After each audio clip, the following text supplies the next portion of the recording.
we get a little raunchy. I already told Bina. I'm gonna throw a glass and run. I ain't got time for this. I told Bina, if it go down, I'm gonna throw a glass and run. Like, in the movies, like just throw something. Like a smoke bomb and disappear. I understand. Absolutely. We're not on your end. I've already had the conversation with Sante. If you get too intense, I'm gonna just do what women are expected to do, is just sit back and be quiet. Oh gosh, here you go. What does that mean? What does that mean? We gonna talk about it. No man. Don't pay her no man. Tripping today. I love her. Okay, wait. It says you're trying to come back in the room. Are you, Andre? Yeah, I'm trying to see. Yeah, I turned on my other camera real quick to see if I can see if it'll work. I'm trying to find out what's going on with this. Okay. Oh, now it's echoing because you're in both rooms at the same time. Yeah. Don't worry, I muted it.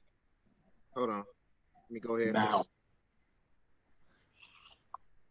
See if we can figure this out. Well, we're gonna give some people some time to come on in the room. It's only 7:59, so technically it's not 8 p.m. yet. Oh, we see you there, sir. We see you. So come out of one of them rooms. Yeah, so come out of one of those. All right.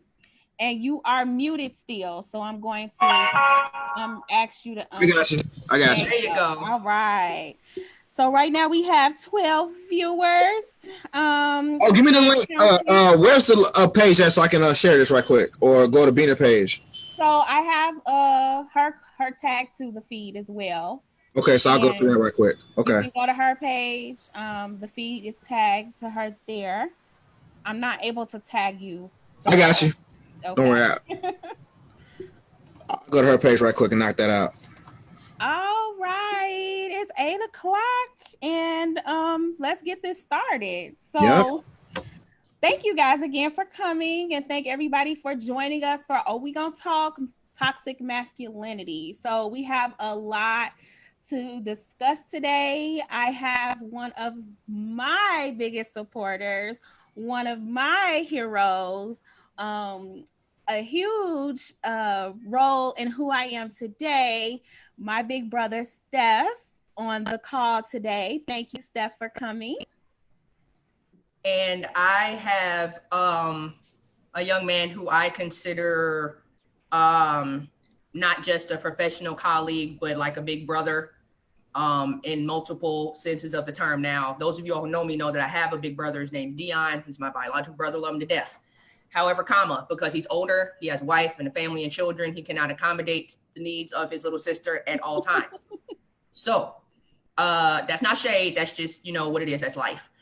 So God saw fit to actually send me some good men folk to not only just love me and my very crazy self, but to be a very strong advocate for not just myself, but other women, period.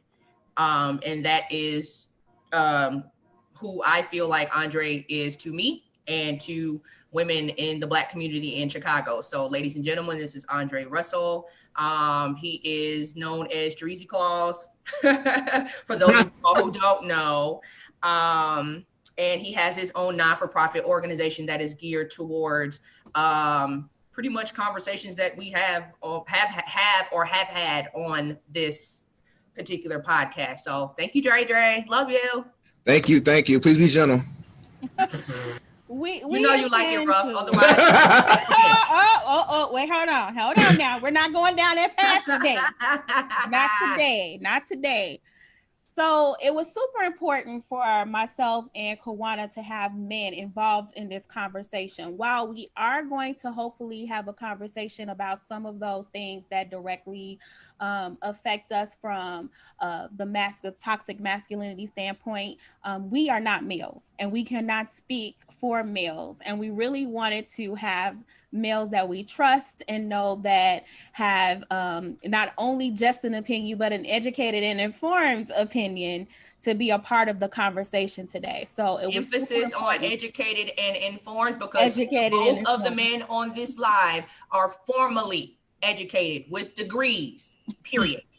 So we ain't talking, everybody's not going to be talking, and personal experience. Mm-hmm. So let's be clear, this is not going to be a male bashing session. This is going to be strictly from one personal experience, but with statistics tied in as fact. And in a hopes of understanding each other and starting to have like this conversation where we can at best agree to disagree, but do so respectfully and find a healing space. So I guess we'll jump into it. First and foremost, we want to talk about how Kawana and I define what toxic masculinity is, because in multiple conversations that I've had, primarily with my brother, I've learned about how toxic masculinity, as in the concept of it, the name of it, can be a deterrent for the conversation, and that men automatically shut down when they hear it presented in that way. So I felt that it was super important for us to define, as mental health professionals that also works in social work, what toxic masculinity means. It does not mean you ain't shit. Not at That all. is not what we saying. This ain't that. This ain't that. Please, ladies, don't hop. And the men who prefer it, come on, man, don't hop on here for that. Don't hop on that. So that is not what we are saying. However, what we are saying is that there are certain behaviors that are rooted in the masculinity idea or standard that becomes harmful, hurtful to all of us, especially in the Black community as women, and then also for other men. And is generationally passed down from us to our children, our children's children, and we actually inherited from our ancestors, our grandparents, et cetera, et cetera. So when we talk about toxic masculinity, we're talking about that unhealthy behavior that is harmful to everybody. Everybody. So it's not that all men ain't shit, y'all can't never do right. It's not that. It's that we need to talk about how some of this behavior is toxic for us as a group of people, separately, as well as collectively. So I hope that that helps a little bit with this conversation. What I see that head nod over there, big brother. Tell me what your thoughts are. So, like, if this show is geared towards lay people, like, you need to describe it in a way that a lay person can understand. So, I don't know if a lay person got what you just said.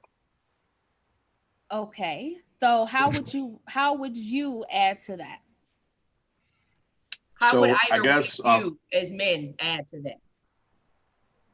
Well, Steph, you want to go ahead? Yeah, I'll start. Yeah. So what we're talking about is how manhood is defined and how it's taught and how it's practiced. And so the issue isn't necessarily, in my opinion, this idea of masculinity, because masculinity doesn't, it means different things to different people. I feel like we need to talk more about, like, what does it mean to be a man, and how do boys learn to become men, and how do men interact with other men, and how do men interact with women? What kind of roles and responsibilities are embedded in manhood? I think that's kind of the conversation, and that I think that would make it more accessible to lay people. Thank you for that ad, Andre. Yeah, I think to take on exactly what Steph was saying, I would like to break the terms down, the terminology down, period. I mean, it's two terms, toxic and masculinity. Masculinity, as we just discussed, is talking about, masculine and manhood and the norms that are associated with that, point blank, period. However, toxic, I've never yet heard a positive terminology for toxic, a positive definition. So when you put toxic in front of something, it automatically denotes or gives you the feeling of something negative, and therefore chases people away. It makes people like get on the defensive, But when you actually go through the actual academic purposes of it, it's not exactly to denounce or to vilify manhood, but to talk about the harmful effects of certain traditions that we have grown up with. And I myself had to learn that myself. So I'm talking as a victim of it and also a student of it, because when I first heard the terminology used, of course, it's on social media.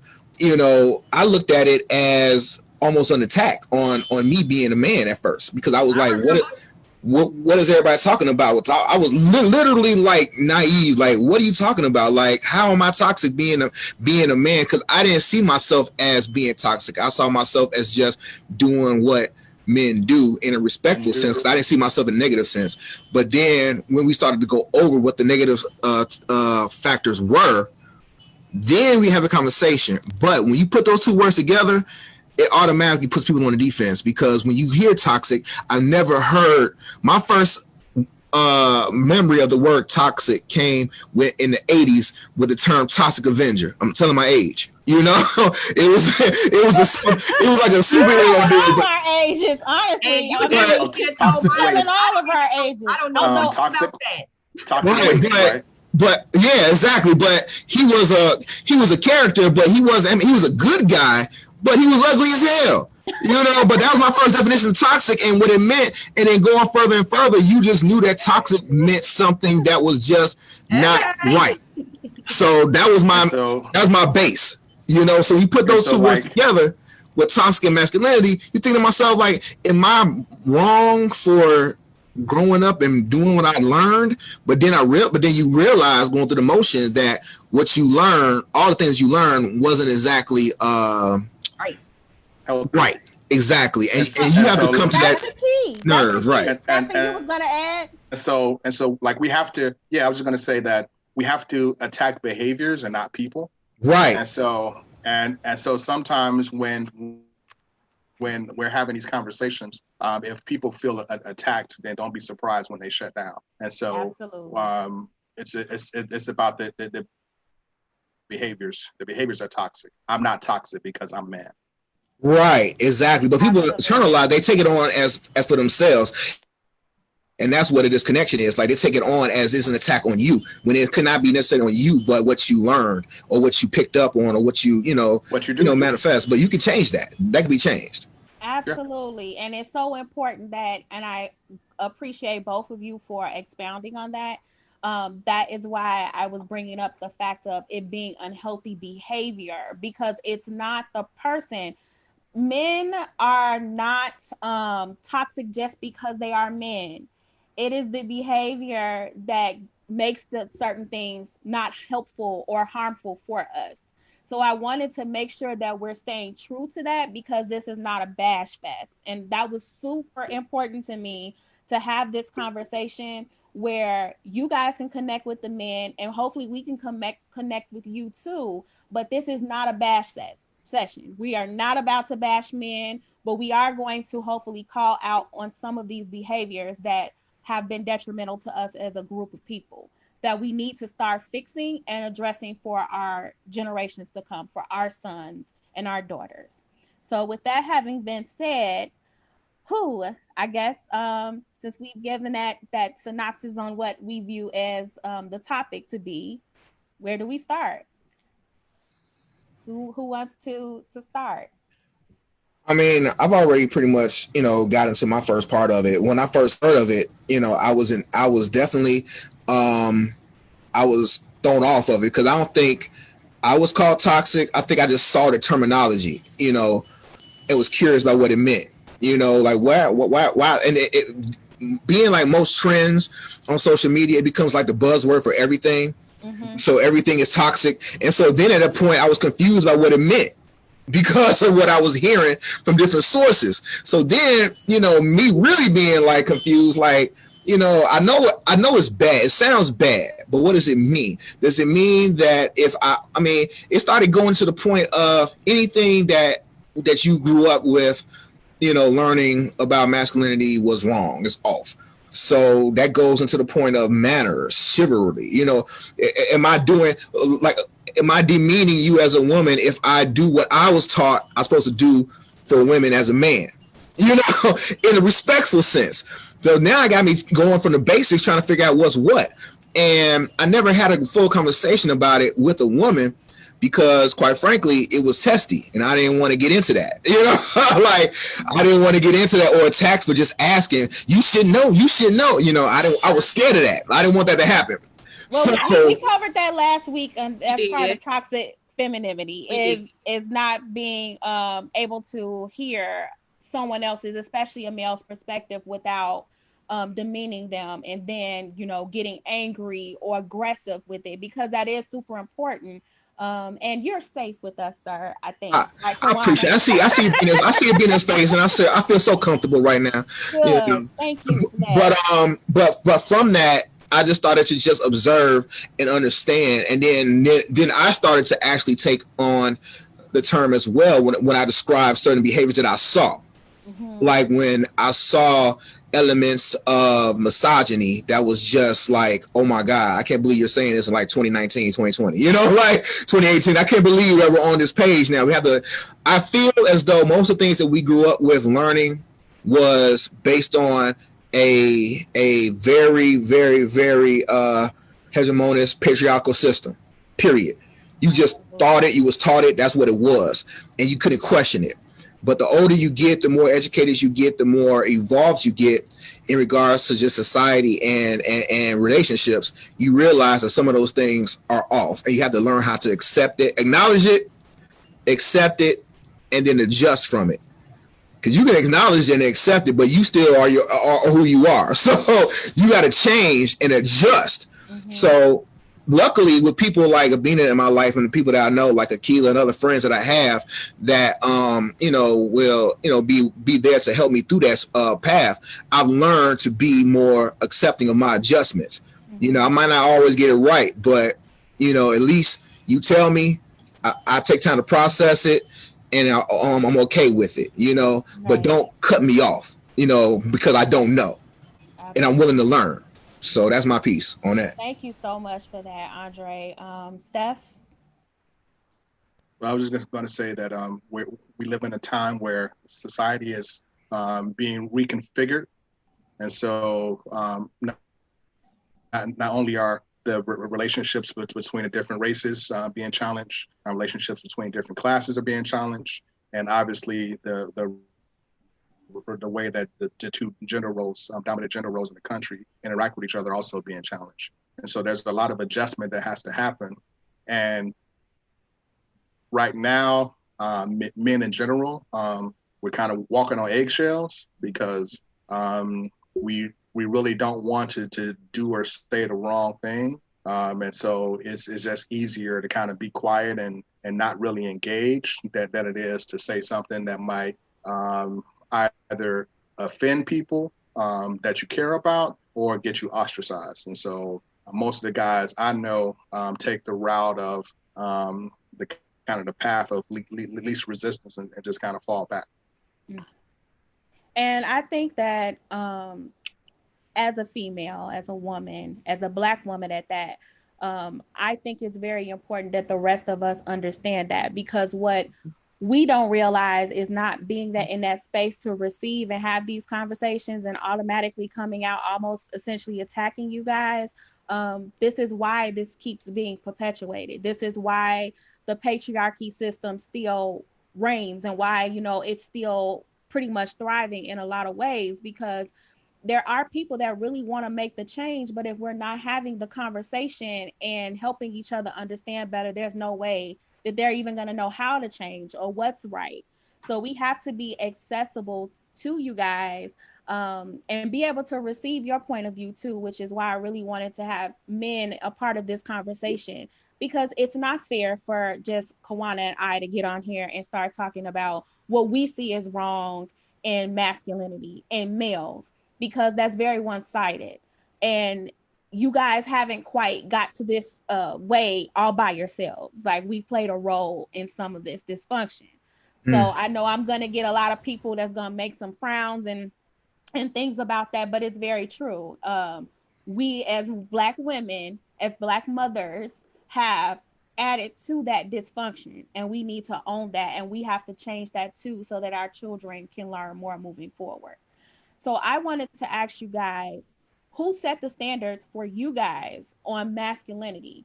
I think that that's big thing that I'm noticing in a lot of Facebook debates, questions, all of that is that there's a lot of men, much like in femininity, of people setting a standard. And sometimes that standard is very different.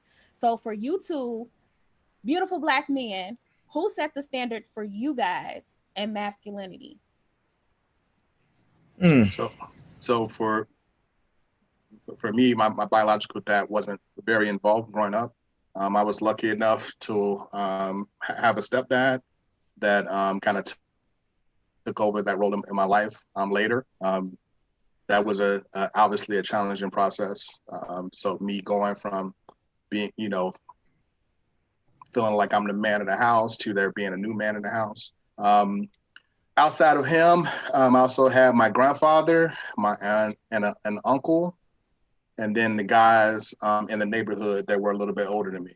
And during that whole process, I got a bunch of mixed messages, but no real direct, like no real direct teaching, no, deep, insightful conversations. It was more learning through observation, and then kind of mimicking some of the things that you saw. Wow. Should I give you my therapy bill now or later for this response? Because it's gonna. You can bill us. No one has asked me that question in a long time, so I can't even. Like Steph, like my father was not in my life. I knew him; he was around, but we did not have that relationship that I would have liked. I knew of him as my dad was my equivalent of Eddie Murphy's character in Boomerang and Harlem Nights. That was him. If I show you his picture, then you'd be like, yeah, he was a smooth, debonair, handsome playboy dude, But with that, I saw a lot of the negative aspects that was also mentioned in Boomerang and Harlem Nights, with the women getting on him and things like that. I remember vividly when a woman actually attacked my mom's car because my mom came by with me and she was mad at him or whatever the case may be. I remember that. I remember that crazy woman on the car, I remember that. I remember him being that playboy dude.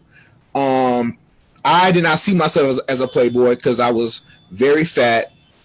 I had low self-esteem and I was shy. So I didn't see myself as that. So I had to figure out who I was based off of other people because I knew I thought I couldn't be him. I thought I couldn't be a ladies' man. I thought I couldn't be smooth. I thought I couldn't be none of that. So I had to figure myself out through peers and other people. As far as other aspects of masculinity, I always paid attention to people who I knew in my life, who I worked with. I worked with a lot of men in my jobs. I worked with a lot of men, grown men, who were good men for the most part. They had flaws, but they were decent men who looked out for me as like a little brother type like dude. So I learned from them. I learned, respect women. Open doors. I learned the basic aspects of chivalry and everything like that. I learned that from them. I watched a lot of TV, so pop culture, but not necessarily the negative aspects of it, but the positive aspect, because like I said, I didn't want to be a playboy, but I didn't want to treat people like crap either. You know what I mean? So that wasn't it either. So I could not do that. That wasn't in my genetic makeup. I couldn't do that if I tried. It didn't work out. So I would say for me, my real tutelage of manhood came when I actually became quote unquote a man by age. When I went to college, when I went to work, the people who I was around, the professors I knew, who I met, some of the older cats that were students, I just kind of like gleaned from them on what to do and what not to do. I wanted girls to like me, so I had to do what they did. They went to school. They went, they had jobs. They didn't call women bitches all the time. I wanted that aspect, and I learned from that. And then from there, I developed my own style. And then sooner or later, what do you know? I stopped being shy. I stopped being scared to talk to girls. I started to become more confident in myself. So I evolved in that sense, but when I tell you, I had a lot of different people to draw off of from even from elements from my father. When I eventually embraced who he was and became more subtle, you know, I started to appreciate him more as the man he was, flaws and all. Then my uncle, my grandfathers on both sides, hardworking black men, always on me about education and I could, anything like that. So those are the aspects that I drew off of. And then further along, it was just people who I met. So my travels made me who I am, basically. But no one person. Which I think is super important to note. Something that we also brought up before, and not just the last conversation we had about toxic femininity, but just in why we can't be friends. We did a whole um, segment on just talking about why Black women struggle in relationships.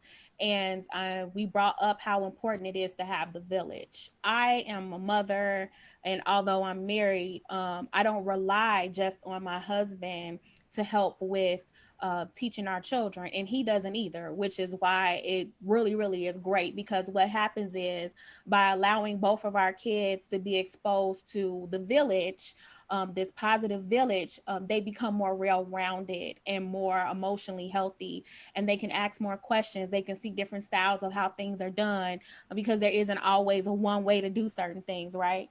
And one of the things that I appreciate both about my husband, Robert, and Stephen, is that these are all of our kids. So my two nieces and my son and daughter are also Stefan's kids, and his two nieces are also me and my husband's kids. And we raise them together, and we make some decisions together on how it affects the village.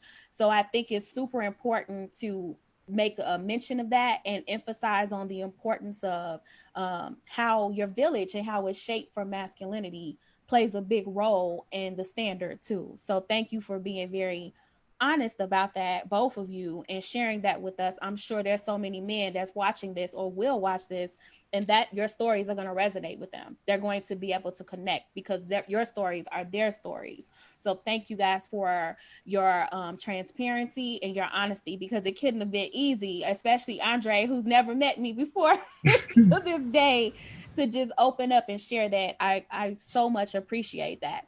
So staying in that spirit of understanding that your standard was set not just by one person, how has your standards for masculinity changed since your village has, obviously some of it has changed? Andre, you spoke before about, having Kawana and other female friends, right? And Stefan, I know that you also have had some people come into your village. You've always been a big brother who's been very protective of his little sister. So I know that I probably influenced a lot of that before, but now you're also a dad of girls. So how does your standards for masculinity, how has it changed over time? So, growing up, what you learned about being a man is normally about physical protection. It's about working hard and providing, and then it's about being strong, right? And like that pretty much encompasses it. There are some kind of woman being attractive and having access to women, that's part of it too. But those are kind of the things that you learn as far as what it means to be a man. So as you get older, I'm married, I have kids, and so I've had to learn how to tap into kind of my emotions and my ability to communicate, my ability to kind of pay attention to the emotional welfare of others and ask questions and check on people and kind of be supportive in other ways besides just providing and making sure that the mortgage is paid. So there's a lot more to being a man than just kind of physical protection and providing. It's interesting to even hear you say that in that way, because you are completely instrumental in my growing up as a kid as well, and even in having male to female relationships. And this was stuff that you told me growing up, that I deserved in a man, and he should be doing and providing these things for me. So this was always an expectation when I began to date. So I find it interesting that you say that this is a more of a newer standard that you set for yourself. So it's about having skills, right? So you can have an idea of kind of what you want to be, and like a lot of what I learned about being a man is actually trying to be the opposite of some of what I saw and some of what I was taught. And so you can have an idea or like a concept of what it is, but you don't necessarily have the skills to pull it off. And so like the actual skills is something I'm currently developing, and like that's a lifelong journey. Like you're never going to be a finished product. And so growing up, like I knew what I didn't want to be, but I didn't necessarily know how to be what I wanted to be, if that makes sense. It does. Still interesting, because if you don't know me and my brother's relationship, he was my confidant in everything growing up, and I would talk to you literally about everything. And there were times where I felt unheard or misunderstood from our parents, but you just always kind of had a way of communicating with me that I don't know honestly where I would be if I had not had that type of guidance and nurturance, because that's exactly what it was. You nurtured me from a masculine perspective on some of those things. So while I get it, you're right. Even if you have some of those skills, the idea and growth is to always improve where needed. But it's still like, wow, I just thought you did such a great job with me. So it's like you did something right in that perspective. But I do appreciate the fact that you realize that you still have room for growth, and it still is probably different from being a father and having that same skill, and being a husband to a wife and having that same skill. And I am not either Wife of them. who's crazy, yeah. Yeah. My wife's crazy, my kids crazy, and so it's a test every day. Get off my sis. She is not. I got you, sis. He gonna get it together. You ain't gonna be putting my sis out there like that. She's great, okay? And if you ever leave her, I'm coming for you with her, okay? Oh, What about you, Andre? Tell us about how your standard for masculinity has changed. I would say more to embrace your emotions more than anything. Growing up. Louder for the man that's on here in the back. Say it in 3D. So I was wondering when she was way too quiet. I was thinking that too. I was like, look at my sis. Man, we had this conversation, young man. Say it a little louder and in 3D so they can hear you in the back and in surround sound and everybody in the middle between A and Z.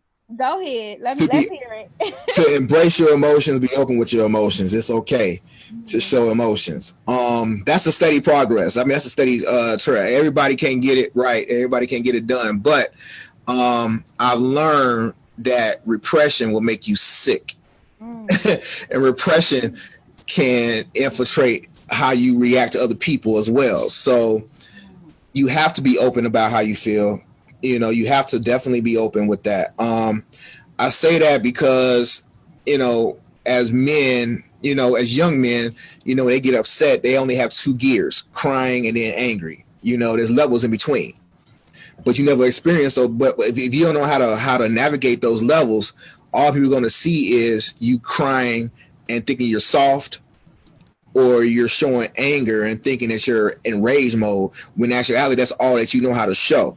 But you could be, scared, nervous, happy, and still show tears. You can be in a agitated state and not necessarily be angry, but showing fear or frustration. It's not always anger. People get frustration and anger mixed up. It's not the same thing. Especially the older you get and the more you are to articulate your words and find what you really want to say and manifest it. So for me, learning how to do that was first and foremost, because there are people that will push on you what they think you're feeling. Especially being a black man, for us to show emotion. A big black man. There we go. A big black man, especially being a big black man, it is very difficult to voice your opinion or to show not necessarily discernment. What's the word? You just don't agree. You just don't agree. You're just disagreeable. And because you show disagreement or you're not, or you have your own train of thought about something, people will take that as aggression.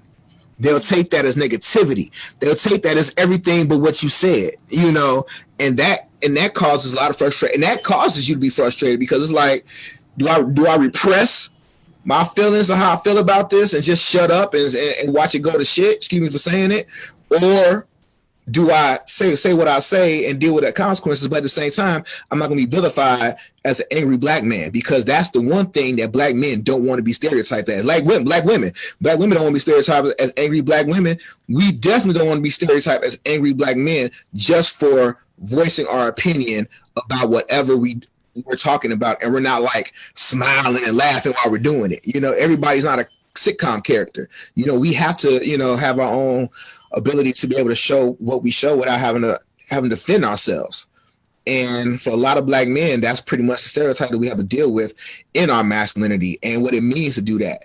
Do we have to push everything in with a joke, or can we just be straightforward and say, I don't like it, and don't get bashed over the head about it? It's really funny because in just hearing you guys talk, so much of what we struggle with is very much mirrors what you guys are struggling with. Yet it just seems like we can't ever seem to understand each other, because as a black woman, we also struggle. I can't be passionate about anything because I'm angry or I'm aggressive. And hence my silence. Hence her silence. I can't be, too smart, because now I'm going to make others, including black men, feel like I'm better than them or feel insecure. I can't be too vocal. I have to be more willing to be led, more submissive. If I have a thought process on something, it's too strong because my role as the woman is to be A, B, C, and D. So my silence. Let me say something with that. Can I say something with that right quick? Yeah, go ahead. What I've learned about that, and people like Abina has been that person for me to learn off of, because she is a strong black woman, and I'm a strong black man. You still have to know how to navigate and know how to give her space, and then know how to give her space within that reason of, I'm here if you need me, not to take over, but if you need me. Because there could be a situation where you want to step, like you have to navigate, know when to step up. Like if somebody says something to her, let's say we're out at the movies doing what we do best. We hang out at the movie, do a movie thing. Let's say somebody approaches her, and I'm using that as an example. This never happened because so we will hear about it. But let's say somebody approached her, a man approached her in a negative light. Okay, I know that she can take care of herself, abundantly clear. But me as a man, in the sense of being a protector of my friend, not because she's a woman, because she's my friend, I see it as my place to step up and say something, but I know that she can take care of herself. So what do? Should I let her just do it, and just be waiting? Or do I step in, but not in a way of da-da-da, and be superhero man, but just, right, because then she'll be like, I could have handled that. And she can say that. And she could handle herself. But me, I can't see myself letting her just have all that fun. I got to say something to somebody, just to check him, because that's how I am. But that doesn't mean I know she can't handle herself, because I know she can. So that's just an example, but that's the dance that we play as men and women, knowing when to step in and out of those boundaries of traditional, gender roles, and be like, can I do this? Can I do that? When I'm just there for my friend, So what's your thoughts about that? Can I get some feedback on that? I think that as someone that has been told repeatedly throughout my life, also throughout my marriage, that I'm a very strong woman, very opinionated, I think that perhaps that's probably one of the biggest things that we struggle with in relationships, especially, is knowing when it's appropriate to step in, like when I need your protection, when I need you to take the lead on stuff. And I honestly, I have such mixed feelings about this. And Kawana will tell you that I'm very much one of those people that look from both sides of the fence, because I grew up around so much male protection. I have my brother, I have my father that he spoke about earlier, who, you know, came into my life very, very young while I was still pretty much a baby, and has taken care of me and provided and protected me all of my life. I have my inherited brothers through my brother Steph, who are his best friends, that have become my brothers, that watched over me and protected me from what, maybe 12 years old or so. I'm 37 now, so that goes to show how long I've had these brothers that, you know, when he was away at school, they stepped in to protect me, because he wasn't there to do it. So I grew up around so much male protection, so much male influence, that I've become quite accustomed and used to and dependent upon that protection. I need to feel that protection. Yeah, I cannot handle myself, yes, but I shouldn't have to. Um, Another part of that I think that a lot of men don't understand is there's a lot going on in the world. So there have been times where I've clean got mad and cussed my own husband out because he stepped in to try to protect me, because it was against some man that may not be able to take that check and go to his trunk and get something and come back. So that's another part of it, where when we don't want you to step in, it almost feels a lot more safer for us at times. At least I'll speak for myself, to stand up for myself, because I don't want no harm to come to you, because it's cowards out there.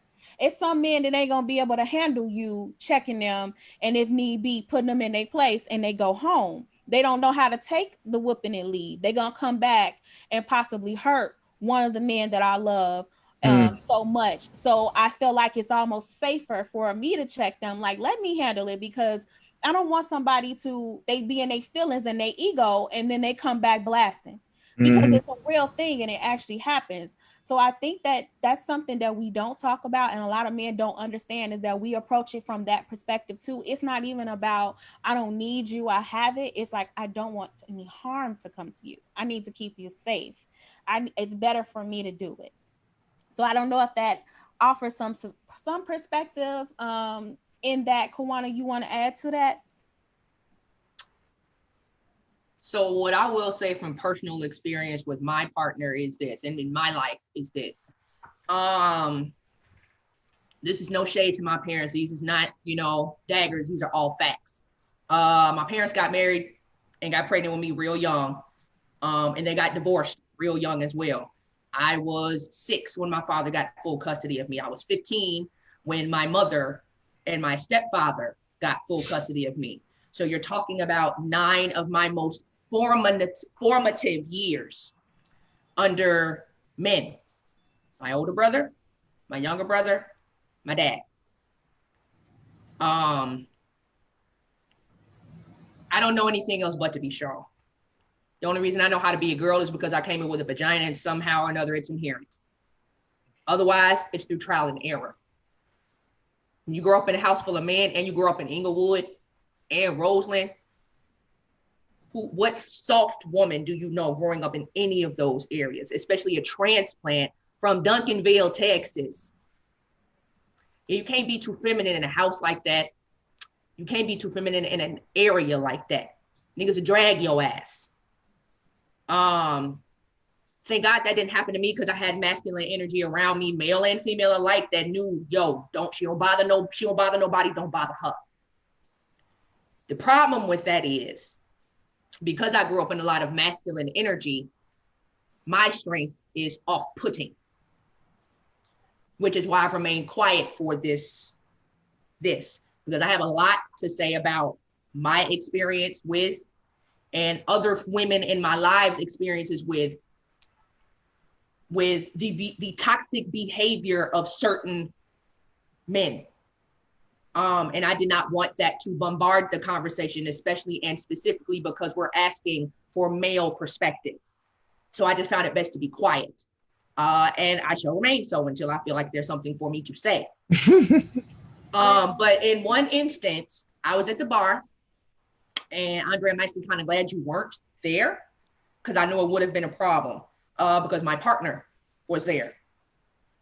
And my partner knows, recognizes, and acknowledges that I'm pretty much She-Man Hulk on the inside part. I'm just strong. That you it's very rare that you're gonna see this break.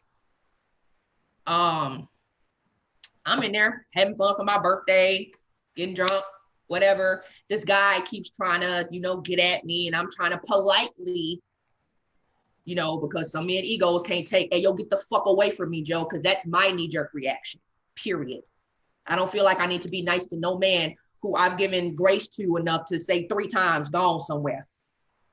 So at time 4, you about to get this work. Buddy did something at least 2 or 3 times, and he was about to get this work, and then he called me a bitch. Now, what I did notice about my partner was, while he was doing his job, he was creeping his ass slowly but surely closer to me, because he saw me giving him the eye, like, hey, I can handle this, but I'm gonna need you to be a little closer in case I can't. So if anything, I'm grateful that he caught that, because he saw, and his bartenderess saw, that I was extremely uncomfortable. Now, he knows I'm crazy as hell. He knows my mouth is fucking filthy. If I can't physically fight, I'd knock your head off verbally. I'll probably ask anybody on or off this live. I'd tear that ass up. The problem with me not doing it to that man is because dude was Mexican, dude was bigger than me, and dude was drunk as fuck. If I said what I wanted to say, he'd have tried to knock my head off, and then my dude would have jumped in, and then he would have went to jail, and then the kids, and then his businesses, and then. So while I am absolutely grateful that he recognizes and acknowledges that I'm She-Man Hulk on the inside part, but I'm not a man, I'm absolutely grateful that I did not tell him that Buddy called me a bitch on purpose, because I knew had he heard it, had he been aware of it, Buddy would have been swept off his feet and flung out of the fucking bar, and that would have been a problem. And that's such that happens so much more than I think the men that would protect us understand. I have countless experiences about that. One was just very recently, where I was with my brother and we was helping my mom out at one of her friends that, her Elvis friends that puts on a show in February. And this is going to be the first time my brother's hearing this, because if I had have told him that it had happened in that moment, I know Stephen, and he would have definitely, not only would he, but so would my father had, and so also what my mother's friend had as well. But my mom was selling raffle tickets, and I was in the auditorium selling these tickets, and the intermission came for the show. So we're all in a line trying to get out. People are trying to go to the bar, and this white man comes up behind me and gropes me. And I turn around and said, "Excuse you." And his response was, "Well, you came in here with all of that. What did you expect?" Oh, no. Listen. Now, as you see my brother's boiling over there, if I had have gone to the table and told him that this happened, I know what would have happened. We're in St. Charles. Him and my father would have proceeded to drag this drunk asshole out if need be, and so would my mom's friend. However, I could not tell my brother that because of his profession, because he's a principal and he's worked so hard to be a principal, and I can't have his whole career go down the drain for some idiot. My dad, they all have been locked up, and us black men would have been the first to be hauled in the back of the truck off to the station. So I had to cuss him out very unrespectfully and proceed to go and gather myself and put on a brave face. Stop looking at me like that, Stephen. And not let him know that this had happened. But I did tell Robert, because he wasn't with us, that's my husband, on the way. I was so upset. And so then he was more upset, like, why didn't you tell Stephen? And why didn't you tell your dad? And because I had to protect them. So there's a lot of times us as Black women are trying to save y'all ass. Trying to save y'all. So we like, no, don't do nothing because it's gonna be much worse. And when we have all of this racial stuff happening and has been happening forever, we think the worst and we don't want anything to happen to y'all. So it's not always about I don't need you, I'm woman strong, hear me roar. It's about it's a little bit safer for me to address this than for you to address this. Let me be clear. For me, it's always about saving y'all ass. That's period. it. And That's sometimes to our detriment as women. Always. Stephen, are you okay over there? No. Of course you're not. And let's be clear as to why. Mm-hmm. One, you probably in your bag because I don't care how the fuck you thought I was going to react. You still should have told me. Because as a man, that's still something I should have addressed. And as your brother, you know good and hell well that was something for me to address. However, young man, I need you to hear me and hear me well when I say this. Give your sister the same grace that you expect out of your wife when you be out here messing up, if and when that happens. And the reason why I'm asking you to do this is this. She didn't keep it from you because she was bored, didn't have nothing else to do, and she didn't have no other man to protect her. That's not what that was about. It's called reading the optics and reading the room.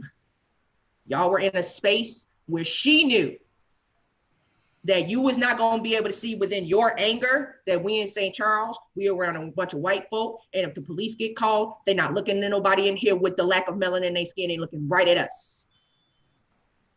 Now, do you think your sister would have wanted you to protect her, or do you think she would have rather want to bail you out if they gave you bail? See, I don't think Stephen. I don't think he really cares. He does not care. No, that's fine. Because you're talking about somebody who both of their brothers is banned from the property of Proviso West. I get it. He does not care, and I'm gonna probably get a whole earful about this at a later time. Get it. Totally get it. But this is where the conversation needs to be had, because whether you care or not, you need to. Mm-hmm. And but it's such a real thing, and because it's a real thing. And two, when you don't care why, if you don't care about the why she didn't tell you, you're passively dismissing her and her feelings about why she didn't tell you, and you never want to do that. Or she underestimated me and my ability not to react aggressively or violently to help resolve the situation. That's fair. But what does your track record say? And so he has a good. I have an amazing track record. Okay, fair enough. And so my track record is not to resort to anger or violence unless necessary. It is, but this guy was drunk. He was obviously. And so then his ass needed to leave. He did. And so he would have apologized, and then he would have left. Well, I automatically think the worst. I think no, but you know what? I mean, that's fair because that's your brother. You know your brother home at all times. Mm-hmm. You know your brother.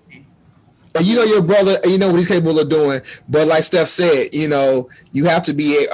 Give him the benefit of the doubt of just having that mind state of, you know what, like you said, like Kwana said, read the room. I'm gonna read the room. I'm gonna handle this, but then I'm gonna talk to you later about it. You know what I mean? We know how to turn. Some of us, not all of us. Some of us know how to turn it on and off in certain situations, and we have to be that person to get out of that jam. It all depends on the environment. I don't think we would have handled the same way if it was a place with all black folks. Maybe the energy would have been different, and it might have been a different setup. Might have been. You never know. It all depends on where you're at the time. And that's the thing about about being a man is you have to really navigate that fine line between being a warrior or a savage. It's two different things, a warrior or a savage. A warrior is someone that is considered to be more calculating, more deliberate, more strategic. A savage is like, I'm flipping somebody over this table and I'm not gonna give no fuck. That's a different kind of mentality. And even though they both have the same agenda at hand, it's how you do it that makes a difference. So in that case, I'd rather be a warrior than a savage. I'd rather strategically make it happen than doing something else and then having something else happen. Here's the thing, though. Maybe perhaps it wasn't necessarily about me underestimating him, but also understanding that this person was not going to go quietly, and that we're also in a room of other people that are going to naturally defend this person, and we're outnumbered. And because he was drunk and because he was not black. I mean, to be quite honest, it was just the four of us, 5 if you include my mom's best friend, that were melanated in this space. So a lot of that too was just in concern of, okay, yeah, he obviously did this, but who's going to speak up? Because there were other people over there that saw this happen, and nobody said a thing, because to them, probably was the problem, and not that he was drunk and was out of order. Now, my mom's friend who ran the show, if he had known, would have definitely put him out. Who also loves and cares about me and is protective as well. But it was just the point of not even wanting it to get to that point. And I did let this man know that if there was any more problems out of him, that he would be asked to leave. And I did not see him anymore for the rest of the evening. But the point of the matter is, it's not even that I underestimated. It's just that I know what the odds were that it could go left. And I was not willing to take those odds. I would much rather have protected my brother and my father and my mother. I'm stand with Shantae on this. And that's just it. So it's a lot of times where, which leads into a deeper question. So I feel like this is one of the things that I wanted to make sure that we get across. It's taken like a lot of years of conditioning for us men in general to be how we are, and I feel like a lot of the conflict comes from expecting us to be different than how we were taught or what we were conditioned to be, and like there's a lot of miscommunication that comes from that. So that's not to say that what we were taught or how we were conditioned is right, because it's a lot of shit that isn't. But that's where we are and where we're coming from, and in order for it to get better, like whether it's the women in your life or the men in your life, they have to meet you where you are. So I kind of say that to say when you talked about the miscommunication in relationships earlier. A lot of that comes from women expecting, now that we're in this relationship and you say that you care about me, you need to be different than how you were trained and conditioned for X number of years of your life now, because we're in this relationship now. And so even in our relationship, like my need to protect you is deeply ingrained, but I also know how to do that in different ways. And so, but for you to not only deny me that chance to protect you, but then to hide it from me for how many months? Like, come on, man, really? Like you could have told me this before. How you gonna save it for the show? Can I jump to your defense? Come to the show. Can I jump to your defense? Now, the inverse of that is this. Now, she just expressed to you why she felt it more pertinent to protect you from the optics of the room. Now, keep in mind when I say this to you, Steph, I'm not shutting down your opinion. I'm not saying none of that. I heard you, which is why I've been quiet this entire time. I'm trying to hear y'all instead of hearing the 50 million thoughts I have about this topic in my head. So I heard everything that you're saying, and I validate your feelings. Hear me when I say this and understand that this is probably how your sister may feel, which is why she kept it from you. Number one, again, I care way more about your life in this moment than mine, because ultimately I'll be fine. But if these police come up off like they here, you ain't, if they point the finger at you. I'm concerned about that. Now, for me to tell you the why behind I kept it from you, and while you're entitled to your feelings, you still upset at me about that. For some women, that would read like, okay, well, excuse the fuck out of me for caring. Maybe I should just maybe I should have just told you and let you whoop homeboy ass and let them white folk carry your goof ass off to jail. Excuse the fuck out of me. I'll be sure not to do that shit no more. I'm not saying it's right, but that's how it reads sometimes. I could say the exact same thing to you though. So I mean, and that's fair. And that's fair.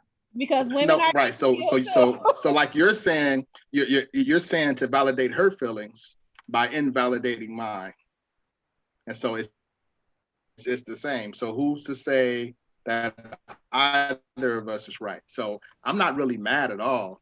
You don't know me really well, so you're not able to read me. I'm not mad. That was more of a tease than anything. But yeah. But the idea that you don't know me, so I'm not gonna hold that against you. If he was mad, like this idea, a whole lot different, it would. But I do think that he's like a little disappointed. Oh, thank you. I'm not saying I'm not even really disappointed. I'm just like, really? Oh, we best friends and nothing like that. But what we're not gonna do is act like you don't feel nothing about her not telling you. I feel like disappointed is not even a word. I feel like she didn't necessarily trust me enough to actually behave appropriately, and so that's fine. That's my feeling. Mm-hmm. But that's my feeling. It wasn't that, and I received that. I understand. Robert already pretty much gave me that talk all the way home that night about giving the opportunity and how it was important also for my own safety if this idiot didn't stop, for Correct. you guys to be aware of that. So he definitely already expressed it from a different perspective. I think that if we're going to talk about behavior and learn behavior and trying to pretty much make that shift, that's one of our generational things, is that inherently women have always felt more of a sense of needing to protect Black men, but to a fault, sometimes to a detriment for us in multiple ways. Not even just in the fact of the emotional detriment that comes from that, but just in what message and signals that have sent in other aspects of generational trauma. Is that we are responsible for protecting men, and we have to protect Black men because it's a little bit different. And even as someone that grew up around consistent male protection, I've seen a lot of things. I've seen how men are targets, especially Black men. So that's a huge fear of us as Black women. For those few that we have, if we lucky enough to have those Black men that are good Black men, we don't want no harm to come to them in any way. So we kind of take on that responsibility even to a detriment. But I receive what you're saying, and you're absolutely right. I already was schooled on that, and promise you that moving forward that won't happen again. That's all I got. But that's just where I am with it. It was because I couldn't tell definitively that you were safe or that our father was safe. So it was best that I try to handle it on my own. But I received what you said. So let me divert for a second. Ask a question to Steph, brother to brother. What do you think needs to happen for men overall, for us brothers overall, to evolve our mind state about the concept of masculinity for us? Because even though we're having this conversation and we both seem to be on the same level in regards to some of the things that we agree upon. Hi, who in the background? Hi. That's my son. But I find that, you run into people that really just don't evolve, but I think that we need to. Should we have these conversations with these brothers more, and will they be receptive of it, or they just stuck in their ways and just concentrate on the youth?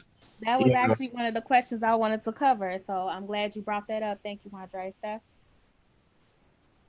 So a couple things need to happen. And like this has been how many hundreds of years in the making. So we're Right. talking Damn many. like this is going to be a long haul. So it obviously starts with the youth. So it starts with men that are trying to be better, working with young people and trying to instruct them and question them and challenge some of the things that they're learning and doing. It starts there for me. It always starts with the youth and like just trying to push them to be better.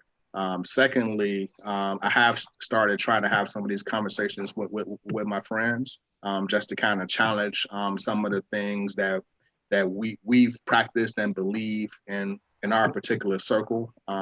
It's interesting, always interesting. You don't know how that's going to go sometimes, but it's something that I'm willing to do because I believe in it. Because ultimately, I I'm a dad. I have two daughters and a niece. Like they need to grow up and get married, and so like they need to have some well developed, evolved men to choose from. And so it's my Right. Right. responsibility to kind of push that positivity out into the world to try to make things better. At the same time, like I'm not a finished product myself. I still have some flaws and some blind spots and some different things that I'm working on. But one of the things I always practice is reflection. Like that's kind of it's part of my personality. And so I'm just constantly kind of reassessing where I am and the moves that I'm making and how I'm treating people and just trying to be better. Right. I agree. The main thing is that we can't go off the fact that we are perfect in this pursuit. We all have our flaws and we all are reaching to be perfection. I think the problem is we run into people that go around trying to be that example, and then when they get caught in their flaws, it breaks it down for everybody else, and then back to square one. Like like Obama technically is Teflon. Nothing has touched him yet that we know of. You know, pray nothing happens to him in a way of some sort of affair or something like Scandal. that, a scandal. That would just ruin Black America forever. That would be no turning back. We already lost Bill Cosby. We can't lose Obama. You know what I'm saying? I'm just being honest because for a long time, these are people that we looked up to as people that were role models to a degree. And we have to acknowledge that. And to see them fall or to see them fall like this, it's like, wow, who do you have to look up to? And we need somebody to look up to every now and again for some kind of positivity. So I'm just praying nothing happens to the Obamas anytime within the near future, because I do not want to see nothing like that happened to Bill Cosby happen to Obama. Seriously, like at all. It'll just break us, But Well, he's just a man, bro. right, that's the So thing. like Like he's just a man. He's just a man. so So is Bill Cosby just a man. But look how he fell. You know what I'm saying? Like these people, yeah, like you're just a man too. But people look up to you. People look up to you. They acknowledge you. They admire you. If something happens in a scandal sense, it'll break their heart. It'll break their heart. Point blank. You know what I mean? Guys, I want to welcome my husband. This is Robert. He's going What's up, sir? How you doing, brother? What's going on, brother? For this conversation. Hello, Kawana. Hello. And I was hoping he would join us for at least a part of this show, and fortunately he was able to, because I think that a lot of what you men are talking about is honestly stuff that we've in our marriage have had to come to an understanding of and grow from, because there was a lot of that pushback on what we talked about earlier as having like certain gender roles and certain expectations of masculinity, and how we was always kind of bumping heads a little bit with some of that, because I'm very strong minded, very willful, very opinionated, and how we've had to navigate through that. So Thank you, babe, for coming on. You're very welcome. And just continue the rest of the conversation with us. But yes, to your point, Andre, I think that if anything happened with Obama, we'd all be a little devastated. Not just for men, but even for Black women. For a lot of Black women, that was the first healthy man that they've actually got to watch and see. So that's given We them. don't know that. Time out. I We, said we for we a we lot know of. we know absolutely nothing about their marriage. We know nothing about him as a person. All we know is this manicure image that they publicize. Hey, You know, that means and by that logic, people got their by business. that That means logic, ain't nobody their business. That's by what it that is. logic, we And didn't know it's a whole true. bunch about Bill Cosby and fadoop. Yeah, Yeah. absolutely. So like we No got to get it shade, all facts. as a people. Like we got to get out of this hero worship. This idea that somebody has to be perfect in order for them to lead, and that's for us to Oh, I couldn't follow. agree Like more. I try to take lessons from a multitude of different people, most of whom I know are not perfect. But you can still learn from them. So like for me, if I'm surprised that there hasn't been a scandal yet, that just means that he has a good PR team. Right. But it doesn't mean that he's not out here making mistakes and screwing up. Because that's inevitable. We all are in some way. It's just some screw ups are a lot more Louder. than others, but we all making some screw ups out there. Just in trying to navigate back into the conversation, I believe Stefan, you was giving your take when Andre asked about, how do you change things moving forward with everybody, and you were saying that you were having those conversations with your guy friends and stuff. Um, what are some other ways? I feel like one of the things that I'm always very interested about, and I'm always asking Robert about, especially, is that it seems like men don't talk to each other in a deep way about thoughts, emotions, feelings, that there's still a lot of the mask that men wear around each other. Women do that too, but I know for me and Kawana especially, we do have friends in our lives that we can take the mask off of essentially and have that deep, intimate conversation. But I've noticed in I men have a that therapist. there's Thank you very much. you said what? I have a therapist. Thank you very much. That too. No. I have a therapist. Thank you very much. Therapy is important, and a stigma for Black people. So I know a lot of Black men, especially, steer away from therapy. Where do you guys go then? Like, how do you have those deep conversations? What does that look like for you? I feel like a lot of times, in masculinity, there's a lot of, or a lack thereof, men holding each other accountable with certain things, in the way that sometimes us women do with our counterparts, with our peers. I don't really So see that a so lot. Go ahead. so like when I watch reality TV with my wife, I am constantly blown away by like this need to talk about, and to air things out. So men are socialized from birth to not share your feelings. And we're also socialized not to get into other people's business. And so a male friend will only like really get involved if he thinks that you're doing something that's actively harmful to other people or to yourself. And it has to be clear cut though, because if it's gray, then we don't trust our authority to tell you how to deal with that. And so we will ask questions. We'll be like, bro, you sure? You sure that's what you want to do? And if he says yes, then we step back. You leave it at that. And so It's not our business.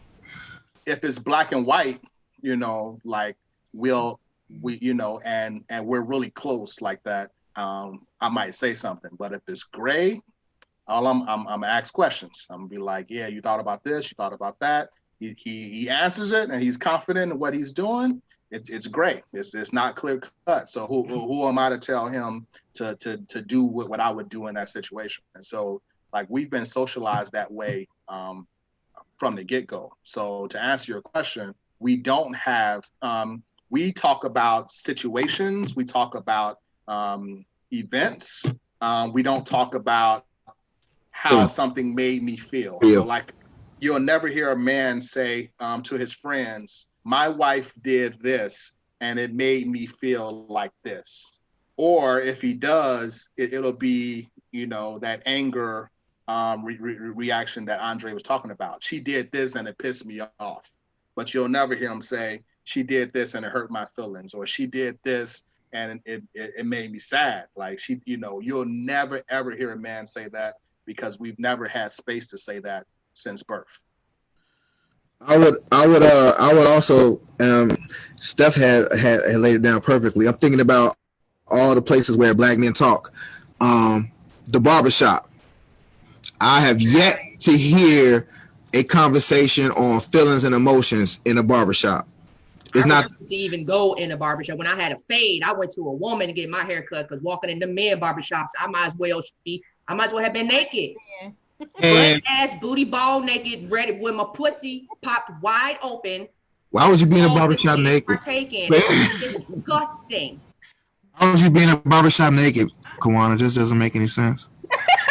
Yeah, I wouldn't, but that's what the men in there would want me to be. I mean, you want to be, but going back to it, us three brothers in the barbershop, we talk about everything from sports to politics to cars to everything else, but emotions and feelings are not ever on the docket.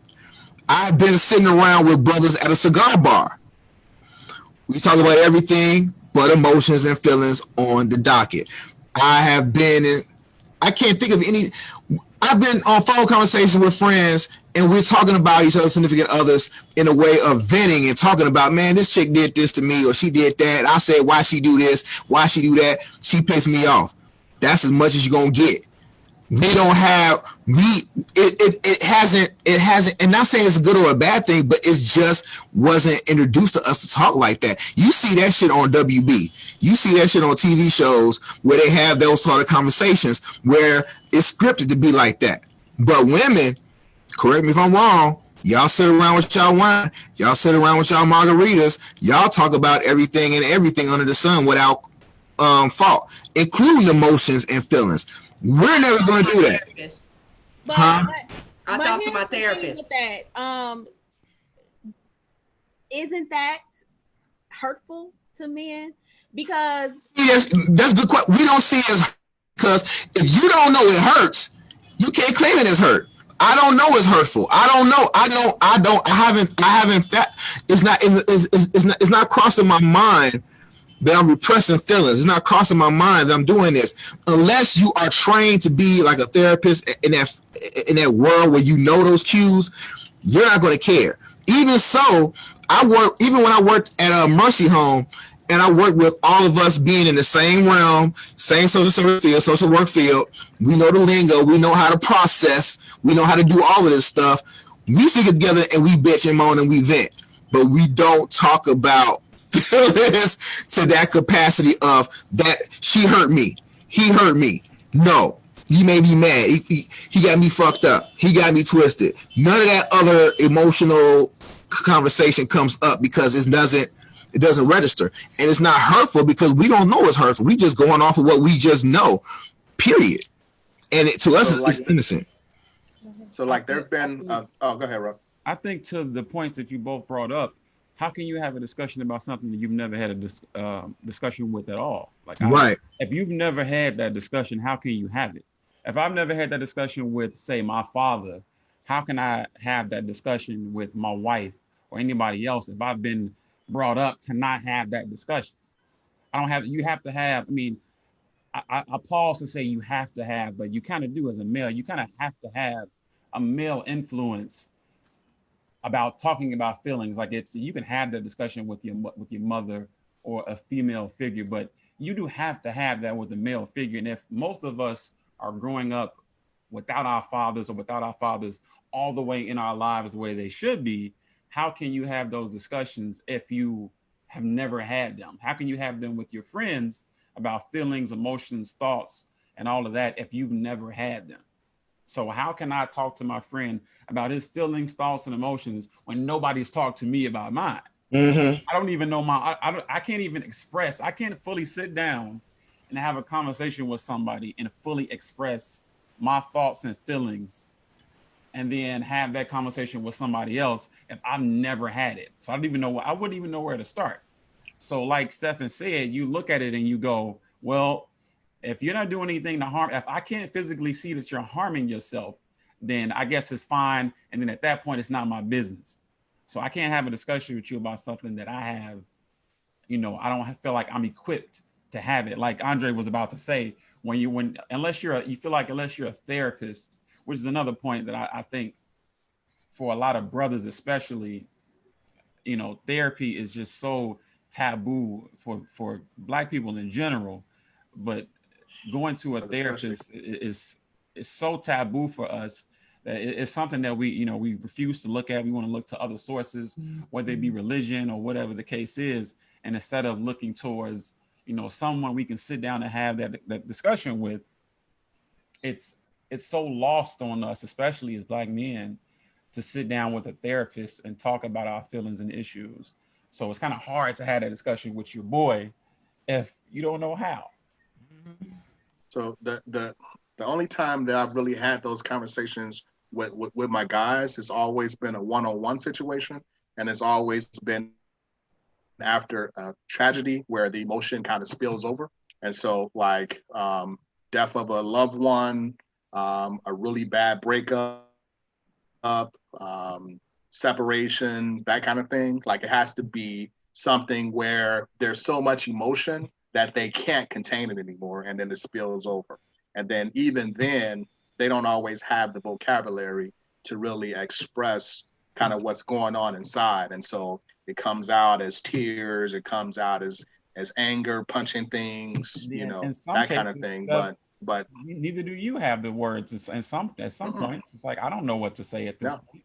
So most of the time, like your role is to sit there and listen, because you don't all you also don't have the vocabulary to know how to ask the right questions, to even offer real comfort. And so most of the time, you're just sitting there silently while they're kind of unloading, um, and like that's the extent of our interactions when it comes to emotions, and that's also extremely rare. But that leads to another topic that I know Kawana especially wanted to bring up, and where that leaves That's us. also extremely rare. Where that leaves us as couples, and when we have relationship, male to female relationships, it's like then, because you guys are not equipped to have or do emotional labor, then us as women, we're always doing the emotional labor in relationships, and it gets extremely taxing, extremely honestly, we get some trauma from that as well. We motherfucking So tired. you said what you say? We motherfucking tired. What she said, that when that's not, when you guys are not realizing that you can't operate like that when it comes to having a healthy relationship with women.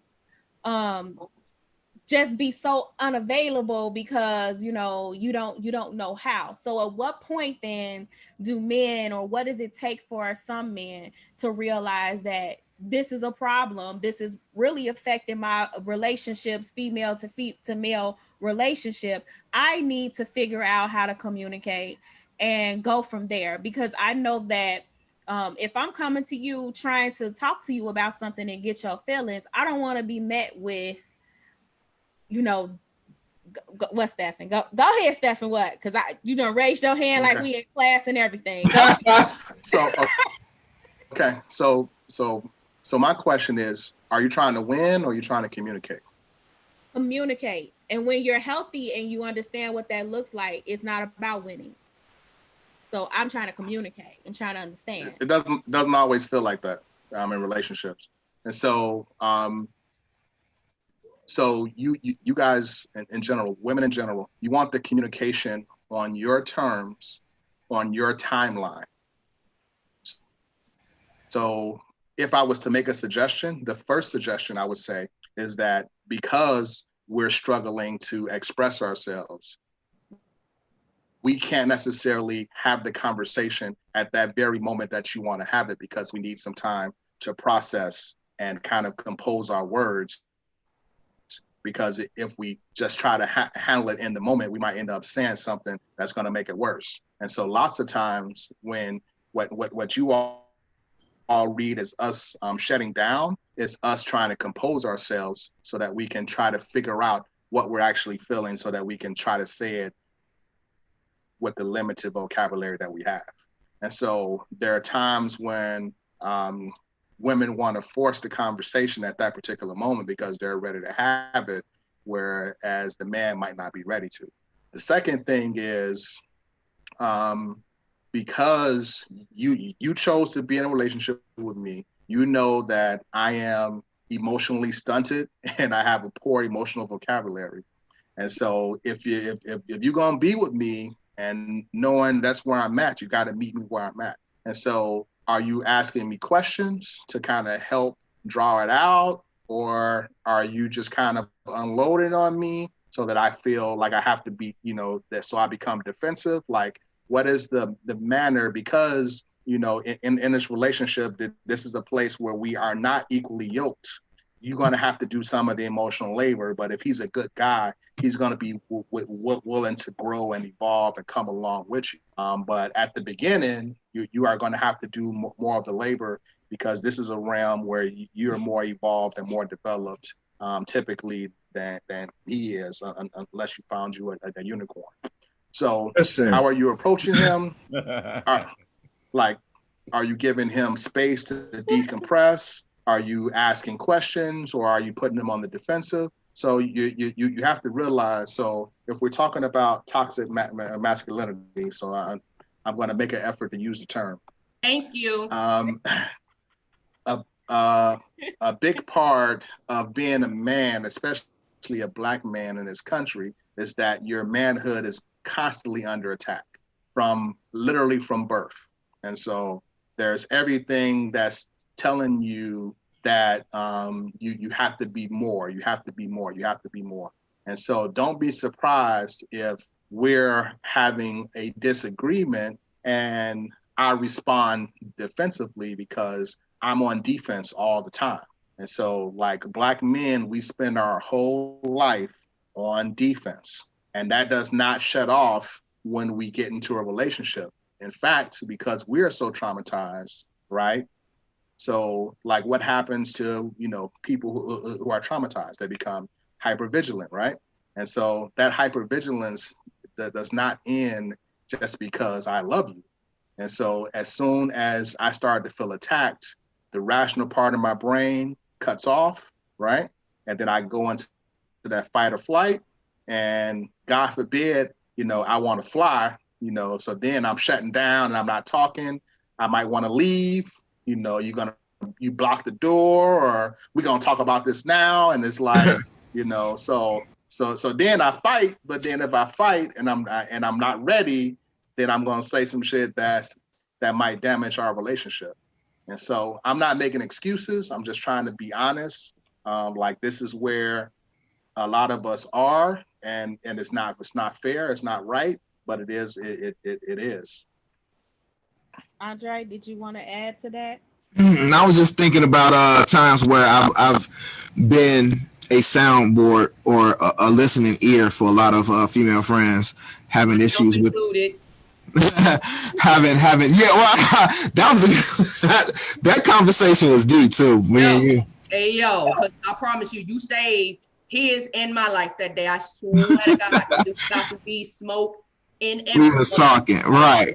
But I say that because I'm listening to what Steph has said, and a lot of issues, a lot of the sisters that I knew, that they may or may not knew each other, but they had the same issues with their men in regards to communicating. I don't know what's on his mind. I don't know what he's saying. I say this. Everything he just said has been the same issues for a lot of women, because they're not trying to hear the fact that the men are not emotionally available to have these conversations. They're not emotionally educated to have the conversation. They don't know. They just they walk away. They walk away from the conversation, or they shut down. Either those two things, they walk away or they shut down. But or they walk away and they find somebody else to mess around with, make them feel better, which is the toxic part that kicks in, and everything else like that, But the point of the matter is, they all had the same problem. They all had the same exact problem. I try to talk to my man. My man does not respond the way I want him to respond. And this was back in, I'm 43 now.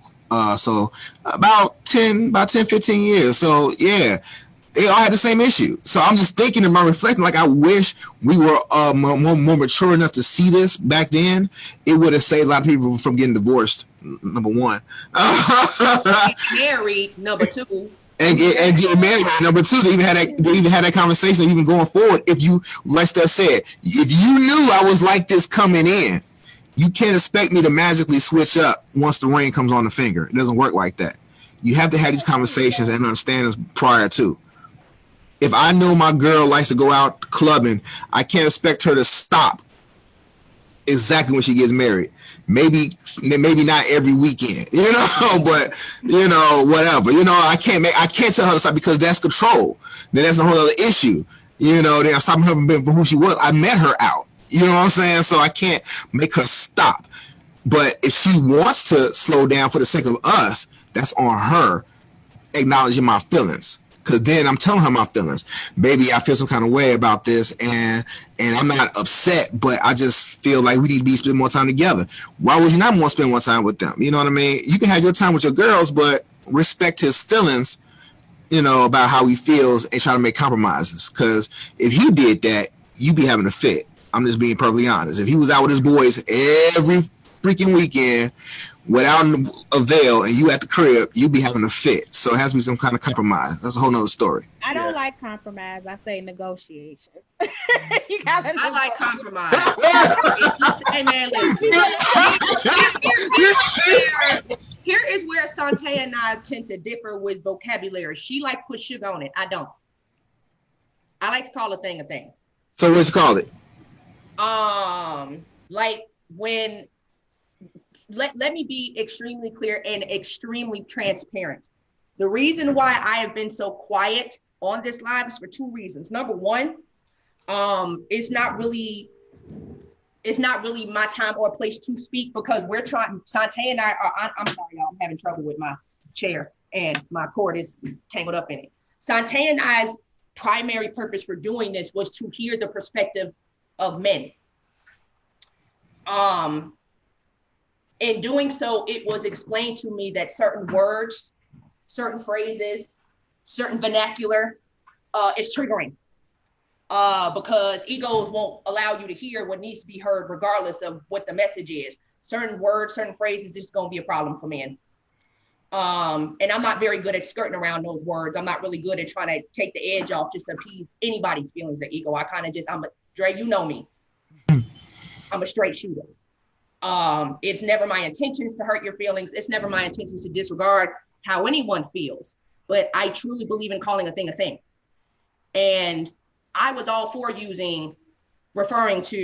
speaking on what we consider toxic masculinity as it is. The way it was explained to me was that would probably not the best way to go about the conversation, because you're going to turn a whole bunch of motherfuckers off. And it's going to be kind of counterproductive to the point of us having the conversation. I know me, and I'm not good at mincing words, even when it's necessary. So I just felt it necessary to just be quiet and listen and absorb the information versus saying what I really want to say and asking a whole bunch of questions I want to ask, and it become Kawana is mad at black men, and that's not what it is. No, this is a safe space, and when I told you, I love hearing you. Question. Hey, go ahead. We done had our moment. You go ahead and fire off, and we ready. We ready. I was getting to that point. We ready. Some things, especially. Give me a drink. Come back. Come on. Go get you something. Go pour you a drink. We Go turn my camera off and come on back. I'll be right back. In here, but I think it's very important for us to have some of these conversations, and I do need to have male perspectives. And why I thought that it was super important that both of us bring to the table men that we trust and we can feel emotionally safe with to receive the information is because it becomes a lot harder to understand if someone's doing it from a place of love and not trying to tear down. I keep hearing you bring up this about egos, and it's not even necessarily about trying to safeguard people's egos, but when you understand how people process stuff and how you have to translate a message, it's about translating the message. It's not about, oh, they so fragile, because like I was telling you, you don't know my brother very well, but he's not fragile when it comes to having those conversations. It's more about understanding how words do play a role for all of us. Each of us have triggers. You have triggers when certain words are said. I have triggers when certain words are said that automatically, once I'm triggered, I'm not going to be able to receive the message. I'm just not. Going back to what Stephen said about the fight or flight and feeling attacked. I needed for both Steph and Andre to come out here and have a space, and Robert, to where they're expressing these things unrestricted, honestly, transparently. And you can I finish? You raising your hand again on me? I'm being quiet. Okay. No, I'm just like indicating that whenever you're done, I wanted to add something. Okay, I'll come back to you, sir. Just give me a minute, okay? It wasn't about safeguarding the egos as much as it was, I need to be mindful so that the message gets out there.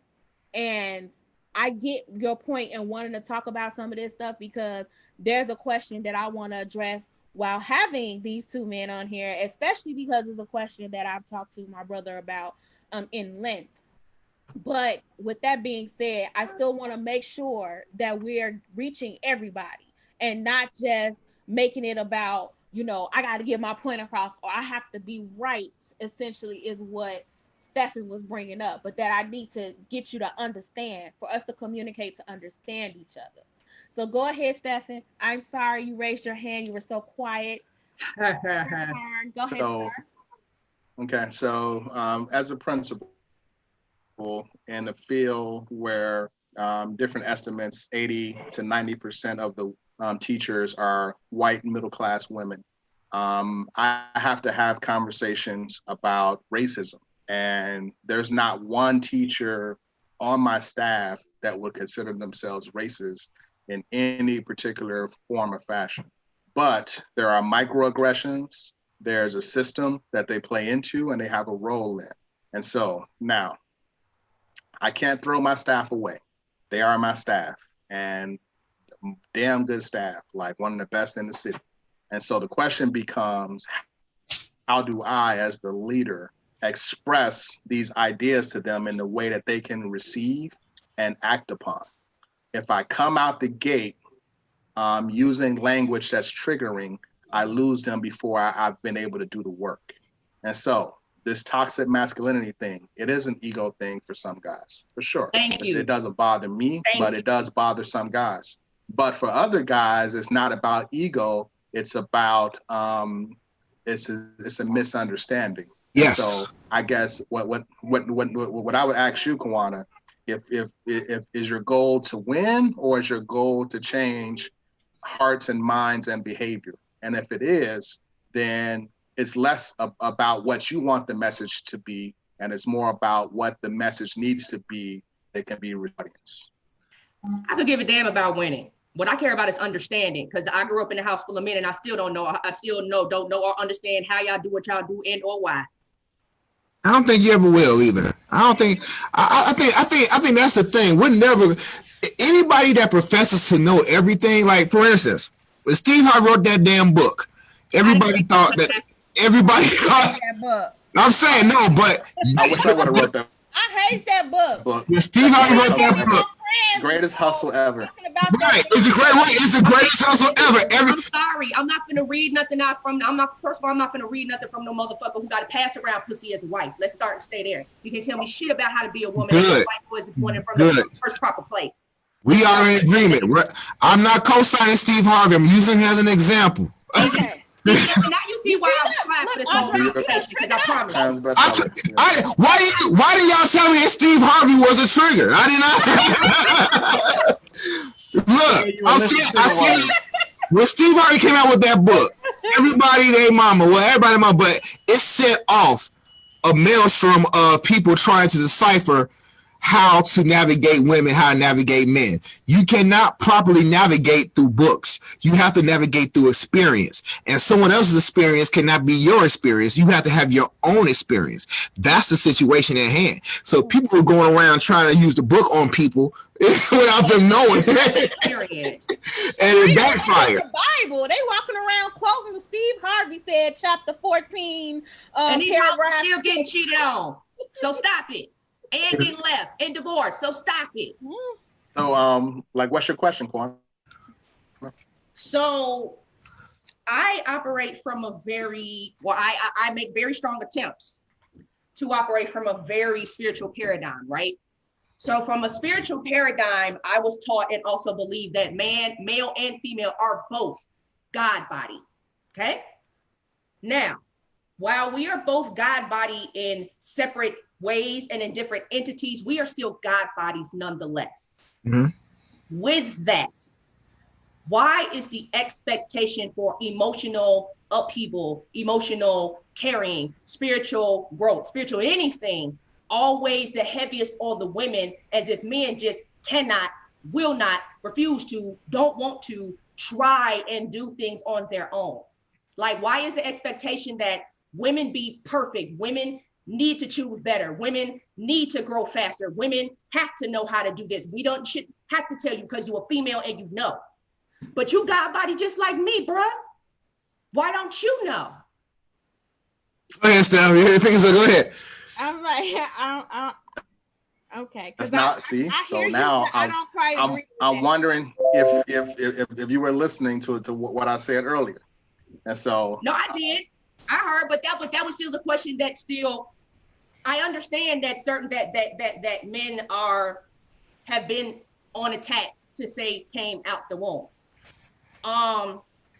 To be fair, so have women.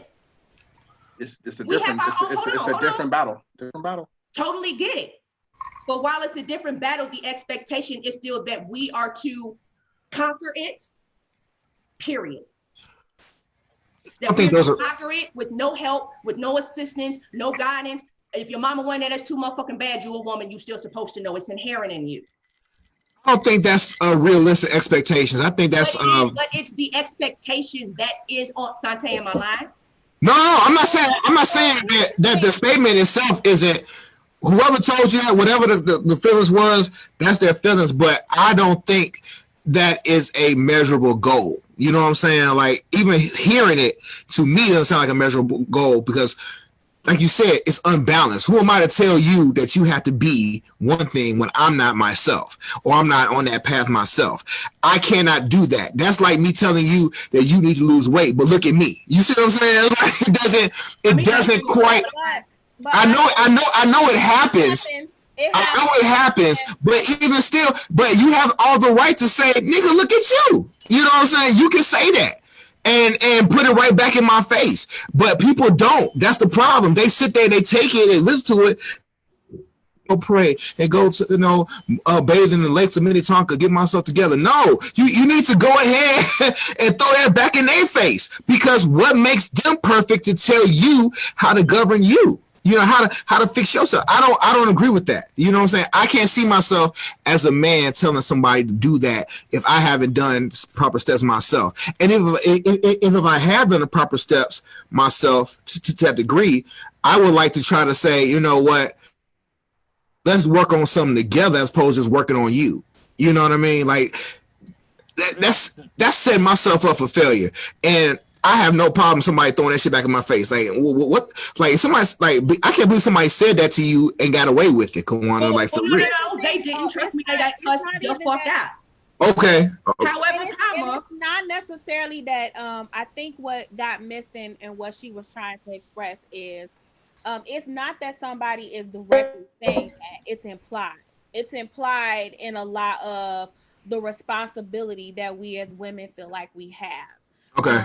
As an example for that, is, like y'all were saying earlier about the whole men need time to process, and we need to be understanding that they don't have the communication skills, yada yada yada. But that gets extremely emotionally draining for us as women, that we have to understand that, so much so to a point that it's negligent for our self-preservation. So I have to, when you're put in a spot, and I'm not saying that this is you, either of you gentlemen on the call, Right.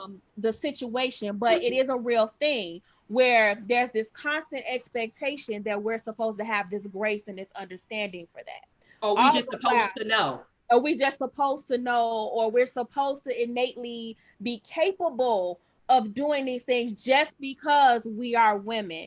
One of the things that me and Kawana was talking about when we were talking about this part of the topic specifically is that one of those things is nurturing, being a nurturing person just because we're women. So while you guys may not have that expectation, it's a very real expectation of women, where we're expected to be a particular thing just because we're women. And it gets thrown out like, well, you're women, so women are built that way. Women are just made that way. They're just, that's just how women are. Right. Like, the same way with men is, well, men are just, aggressive, or men just process differently, or men just do this differently. Women have ways that we do too, that of course y'all wouldn't understand because y'all weren't born with the ladies' parts, but out of them.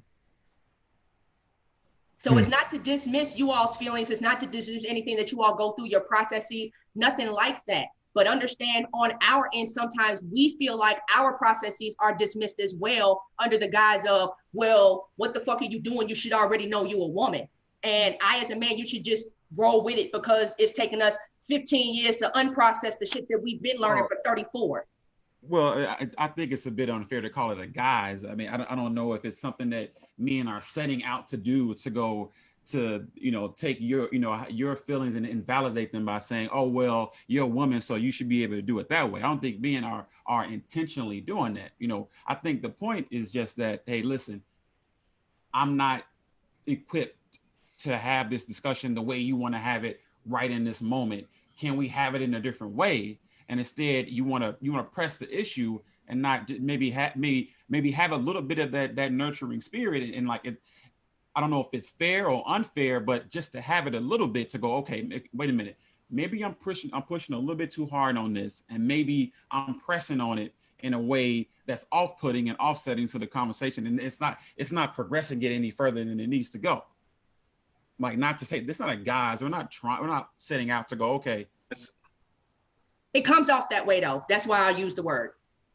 And so it's definitely unfair.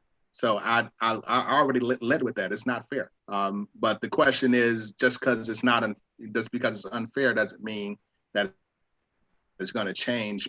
And so I feel like there's when it comes to Black folks and the Jewish people, right?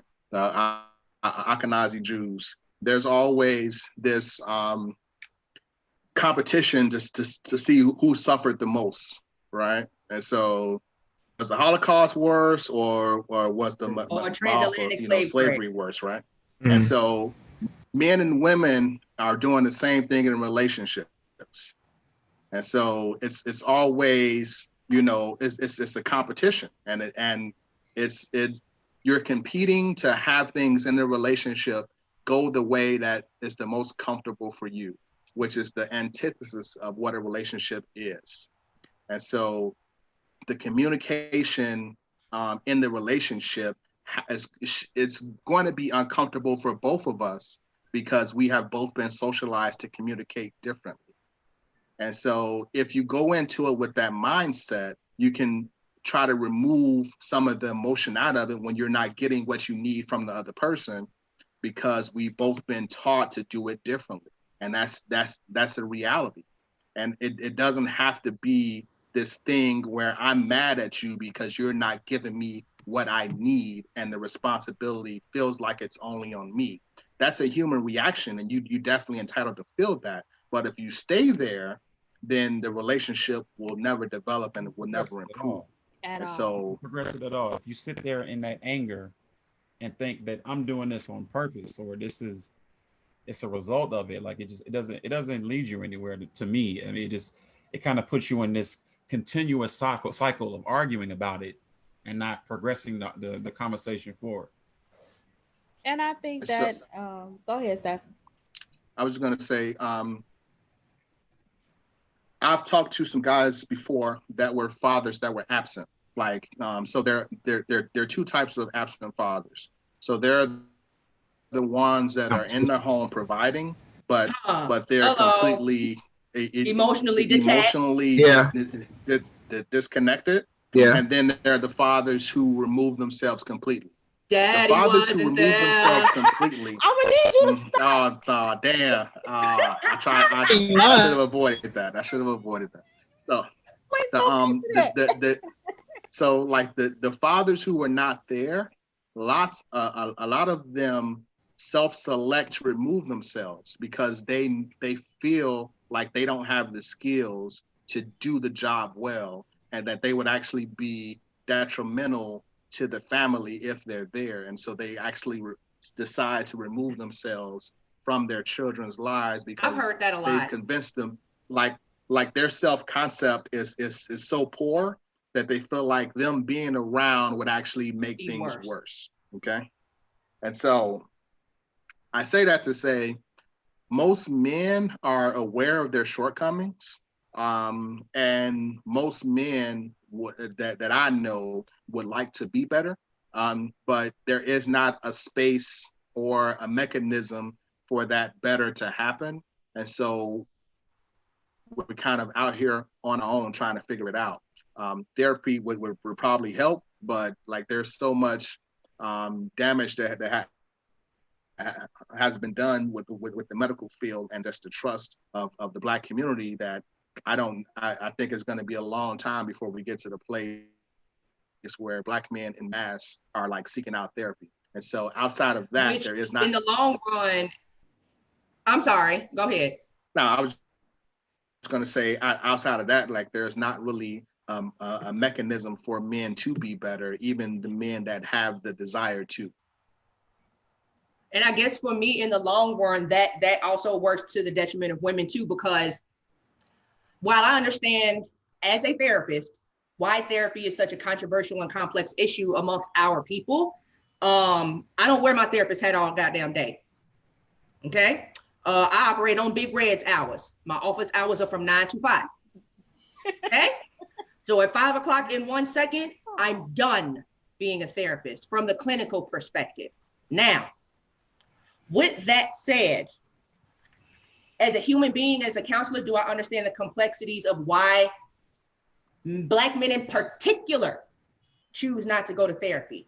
Yes, I understand it. I acknowledge it. I don't shy away from it. If anything, I encourage more men. Please, I'm begging you. I will give you references. Go talk to somebody. But the reason why I, as a woman, hold on. But the reason why I, as a woman, is such a raising of the hand, though. I'm gonna need y'all to cut it out with the whole raising of the hand thing. Because getting raised up when y'all was talking. Watch this. What's it? However, comma. Hilarious. At some point or another, while women are aware of what we dealing with when we dealing with some of y'all, which is why we stay with some of y'all stinking asses. Despite. Okay, let's be clear. Some of us stay with y'all knowing what you're dealing with despite that. I know why. We need you all to understand and care about the fact that gets heavy for us. I weigh 175 pounds, I think. I might be leaning more towards 180. My own trauma bags are 100 a piece. And baby, I'm talking about I got at least 10 of them that I can name off top. We ain't talking about the subconscious ones or the unconscious ones, okay? Women have their own shit that they deal with every day, in addition to the stuff that we choose to deal with, handle, we'll help y'all process with men. Not all, just sometimes the ones that are in our immediate vicinity. Mm-hmm. I really don't think that a lot of men understand or give a damn about the fact that sometimes we can't hold everything y'all put on us because of your refusal to even consider therapy or talking to your homeboy or listening to your homeboy when he's trying to tell you some real shit about you, about your relationship with your partner, with your wife, with your baby mama, with all three of your hoes, with your kids. We totally understand that you all may have different processes of communicating. I think you all don't understand, or sometimes lean more towards don't care, that we can't always handle all of that. Like, we love talking to y'all. We don't mind listening to y'all, but can you find somebody else to process some of this with? Because I'm holding all of your shit, all of it, all of your trauma, all of your past, all of your present, all of your future, I'm holding all of it.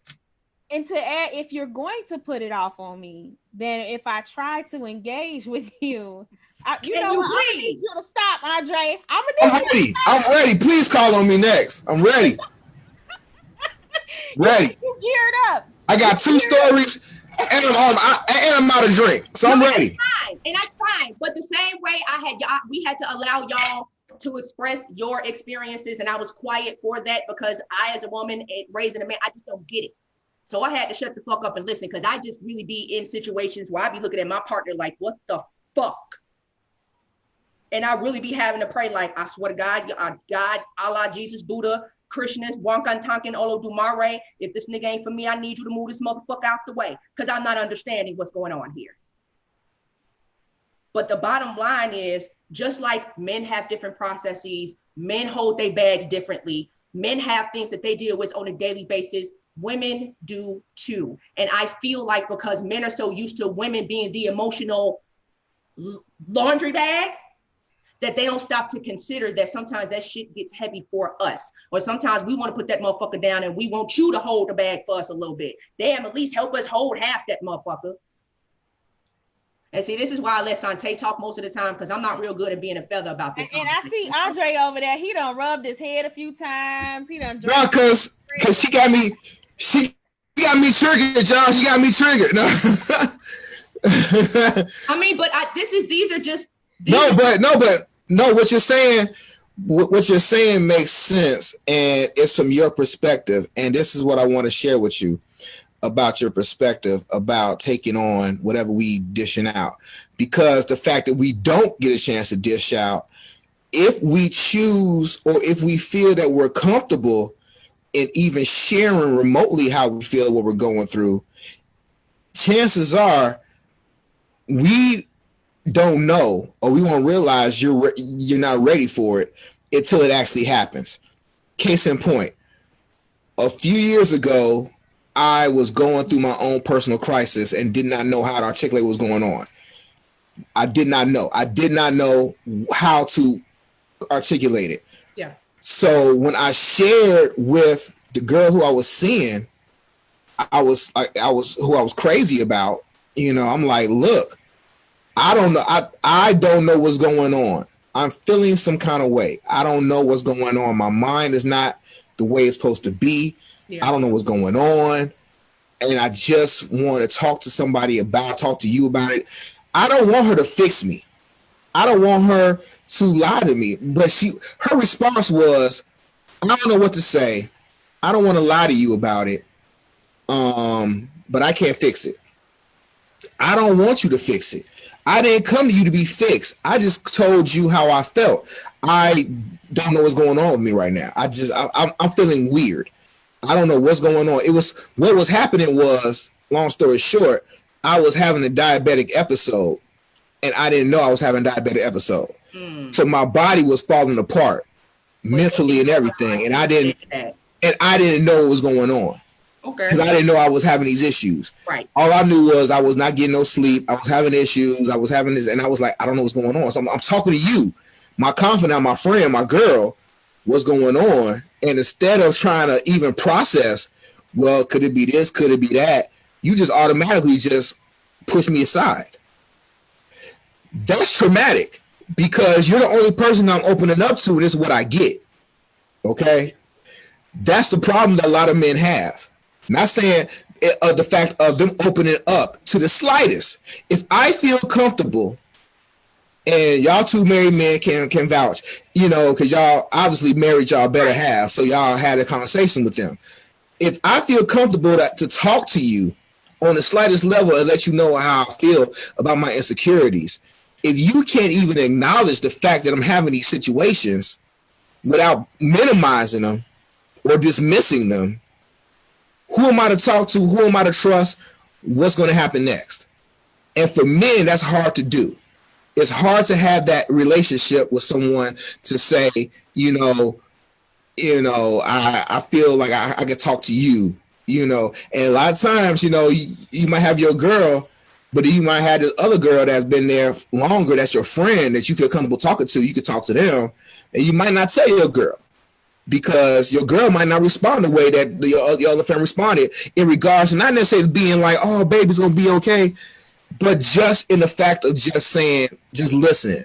Because sometimes your girl might give you feedback that you might not want to hear or minimize or dismiss. And last thing a man wants to feel is dismissed, because we get enough of that from society as it is. Once again, going back to our feelings, we get dismissed by how we feel. We can't cry. We can't show emotion. We can't do this. We can't do that. We got to be a certain kind of way.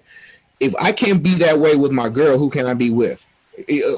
Who can I be my guard down with? You know what I mean? So when you were saying all of that, I was catching a flashback because I feel you and what you're saying, because we're not thinking about dumping on you. We're just thinking about, I got to talk to somebody. And you're there. I listen to you. I listen to you. Listen to me. Not. Well, I'm talking about for me, but yeah, I see what you're saying. Right. I see what you're saying. Right. I'm raising my hand, Andre. I see it. I see the black hand. I see it. It's chocolate, so it may get lost. I see it, chocolate. Girl. in the end, but that's my chocolate hand right here. About that, because I really do feel like that's super important. That is a toxic thing that us as women do, because we too have a toxic masculinity idea or standard, and sometimes we expect for some of us, not all of us, can expect for men to be hard and not need to come about those certain things. So I'm sorry, first and foremost, that was your experience with whomever you were dating at the time. That they she sucks. Because that wasn't the proper way to handle that. But I don't think that that I don't think that happens as much as a lot of men may think. Just the same as men don't want to be bumped into this box of all men ain't or all men are. Most of us women are not like that either. Say it again. For every man on this panel and the men on A through Z and everyone in between. It's a whole lot of us is not like that. Now, that's not to say that as women we don't fall short sometimes in communication. I'm just gonna be transparent. I've too had to learn how to respond and not to fix, because sometimes it was like what I felt like I needed to do. Like, okay, he coming, I gotta fix it. I gotta figure it out. I gotta help you figure it out. Because obviously you don't know what the hell is going on. So let me help you. And then if it's not being received, we do get defensive. That is something that I had to be told and corrected on, because I did struggle with that.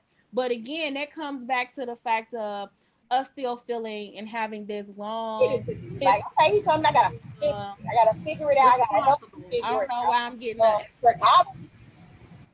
I know y'all heard that. I did, but okay, go ahead. But we have this tendency to still feel responsible for y'all, and like we have to help you figure it out, and we have to do it. But I don't think that the question, I just wanted to cut in and say that, because initially you started by wanting to hear a perspective from two married men. So I'm gonna try to be quiet now and be quiet now. So married men. As far as what goes. What I'm sorry, Andre, I think I confused them now. What was your perspective you wanted from the two married men, or did I hear? Oh, no. Like, I did want to say something. So if you as the woman in the relationship are trying to express yourself and your man is just not listening, then that brother is not prepared to be in a relationship. And so because women feel responsible sometimes to kind of fix. Like, you have to make a decision as a woman on if you know, are you willing to put the time in that it's going to take to get that man to a place where you can get your emotional needs met. And if you're not, then you need to cut bait. But if you decide to do that, then don't be pissed off if he's not making progress at a rate that you deem to be, you know, appropriate, because people grow at their own speed. I also would say that in a relationship, the man does do a lot of listening, but you have to remember that we've been taught since birth that we do not open up and share our emotions easily. So when a man in a relationship with you does get to that point that he is sharing with you, and then your response is that, like, you feel overwhelmed and you feel like he's dumping on you, then whether you intend to or not, you are inadvertently reinforcing what he already thought was going to happen in the first place. And so that's not to, so I feel like if anything comes out of my participation in this conversation, I want to remove some of this competition out of their relationship, and really try to figure out, you know, men have certain strengths, even and certain weaknesses. Women have certain strengths and certain weaknesses, and relationships work when you can navigate each other's weaknesses and build on each other's strengths. And it cannot be a competition about who's doing the most work. I do more housework. I do more of this. I do more emotional lifting. Like, if you're keeping score, then it's a competition. And if it's a competition, then somebody has to win and somebody has to lose. Agree. I agree with that. Agree. No argument with that. Mm-hmm. That is definitely factual. Before we head out, because I know it's 10 o'clock, you guys have been so great to be on here for 2 whole hours. And I hope that in the future we can continue this conversation, because I still feel like there's so much more that we have not addressed.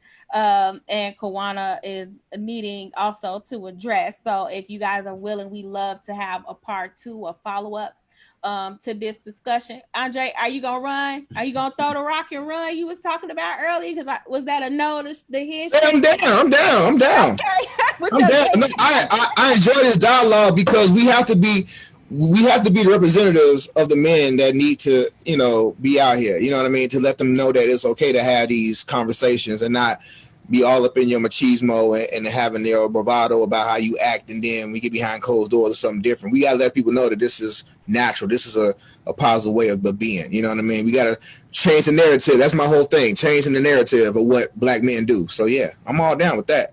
I would definitely love the 2 of you to come back and us to continue this conversation, because it is such an important conversation and there's still so much to unpack, and we're just not going to be able to get it all in one session. So with that being said, thank both of you so much for coming. All of Thanks, you. Dre. Yes. Thank you, Wanda, for the invite. Thank you. Nice meeting you, brother Steph. Nice meeting you, brother. Appreciate you and everything like that. Rob, thank you, Rob. Appreciate you, Rob. Yes, sir. Hold on. Before you go, Dre, can you please advertise both your non-for-profit and your Dreezy Claws business? Thank you and good night. Appreciate it.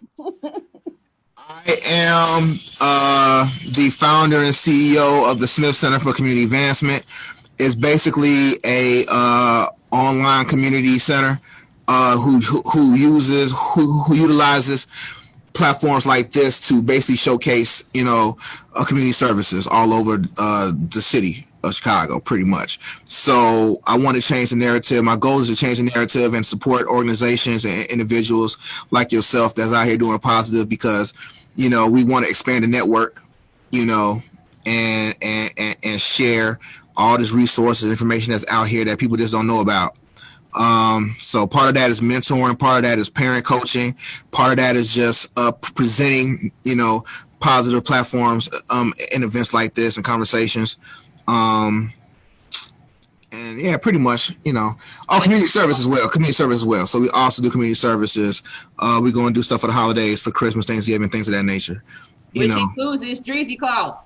Which brings me to the Dreezy Claus. So I am a professional Santa Claus. All right. Meaning that, you know, I take this seriously. but I have a full time, well, not full time, but I have a professional Santa Claus business that basically with you know, doing what Santa Claus does.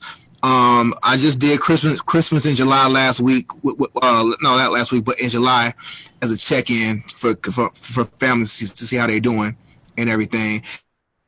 Christmas. That was a pretty good event. I really reached out to a lot of families and had a really good, lot of good feedback over that.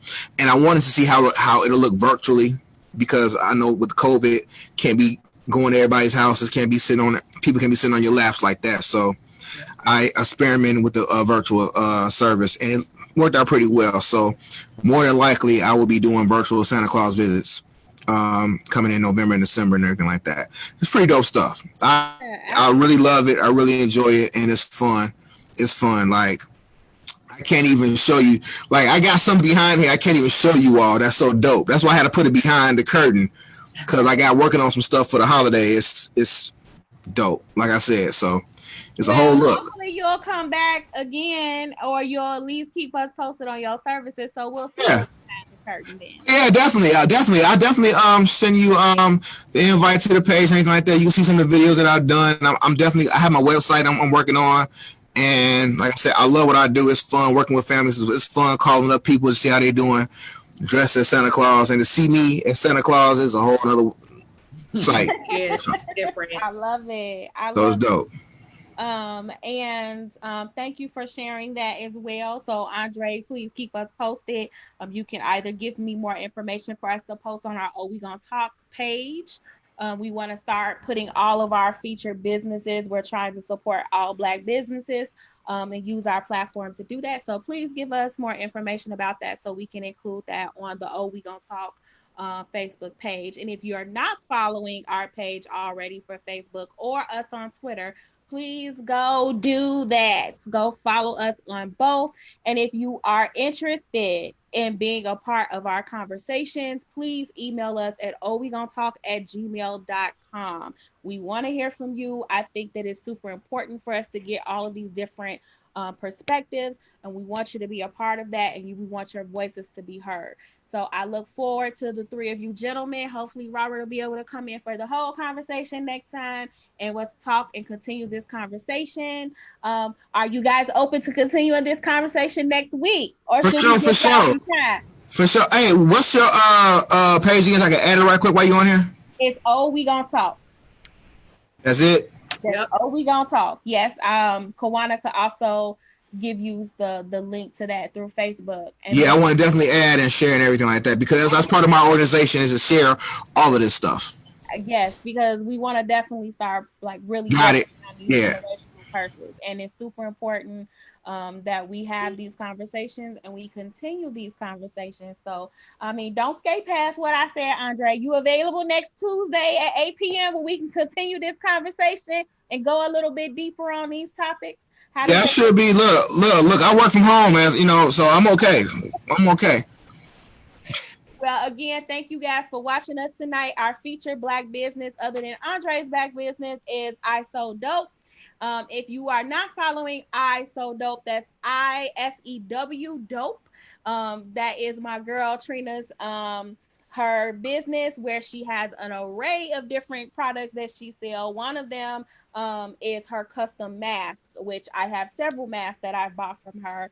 We gotta wear them, so we might as well be cute. So go ahead and get you some of those masks, and she sells other things as well. You can catch her on Facebook. And again, follow our pages. Thank you for joining us tonight. We'll see you next Tuesday, 8 p.m. for Toxic Masculinity Part 2. I can say toxic masculinity, right? I can say that. It's fine. I'm not triggered by that word anymore. I'm okay with that. Yeah, we can get that. Yeah. We better about it. Fine.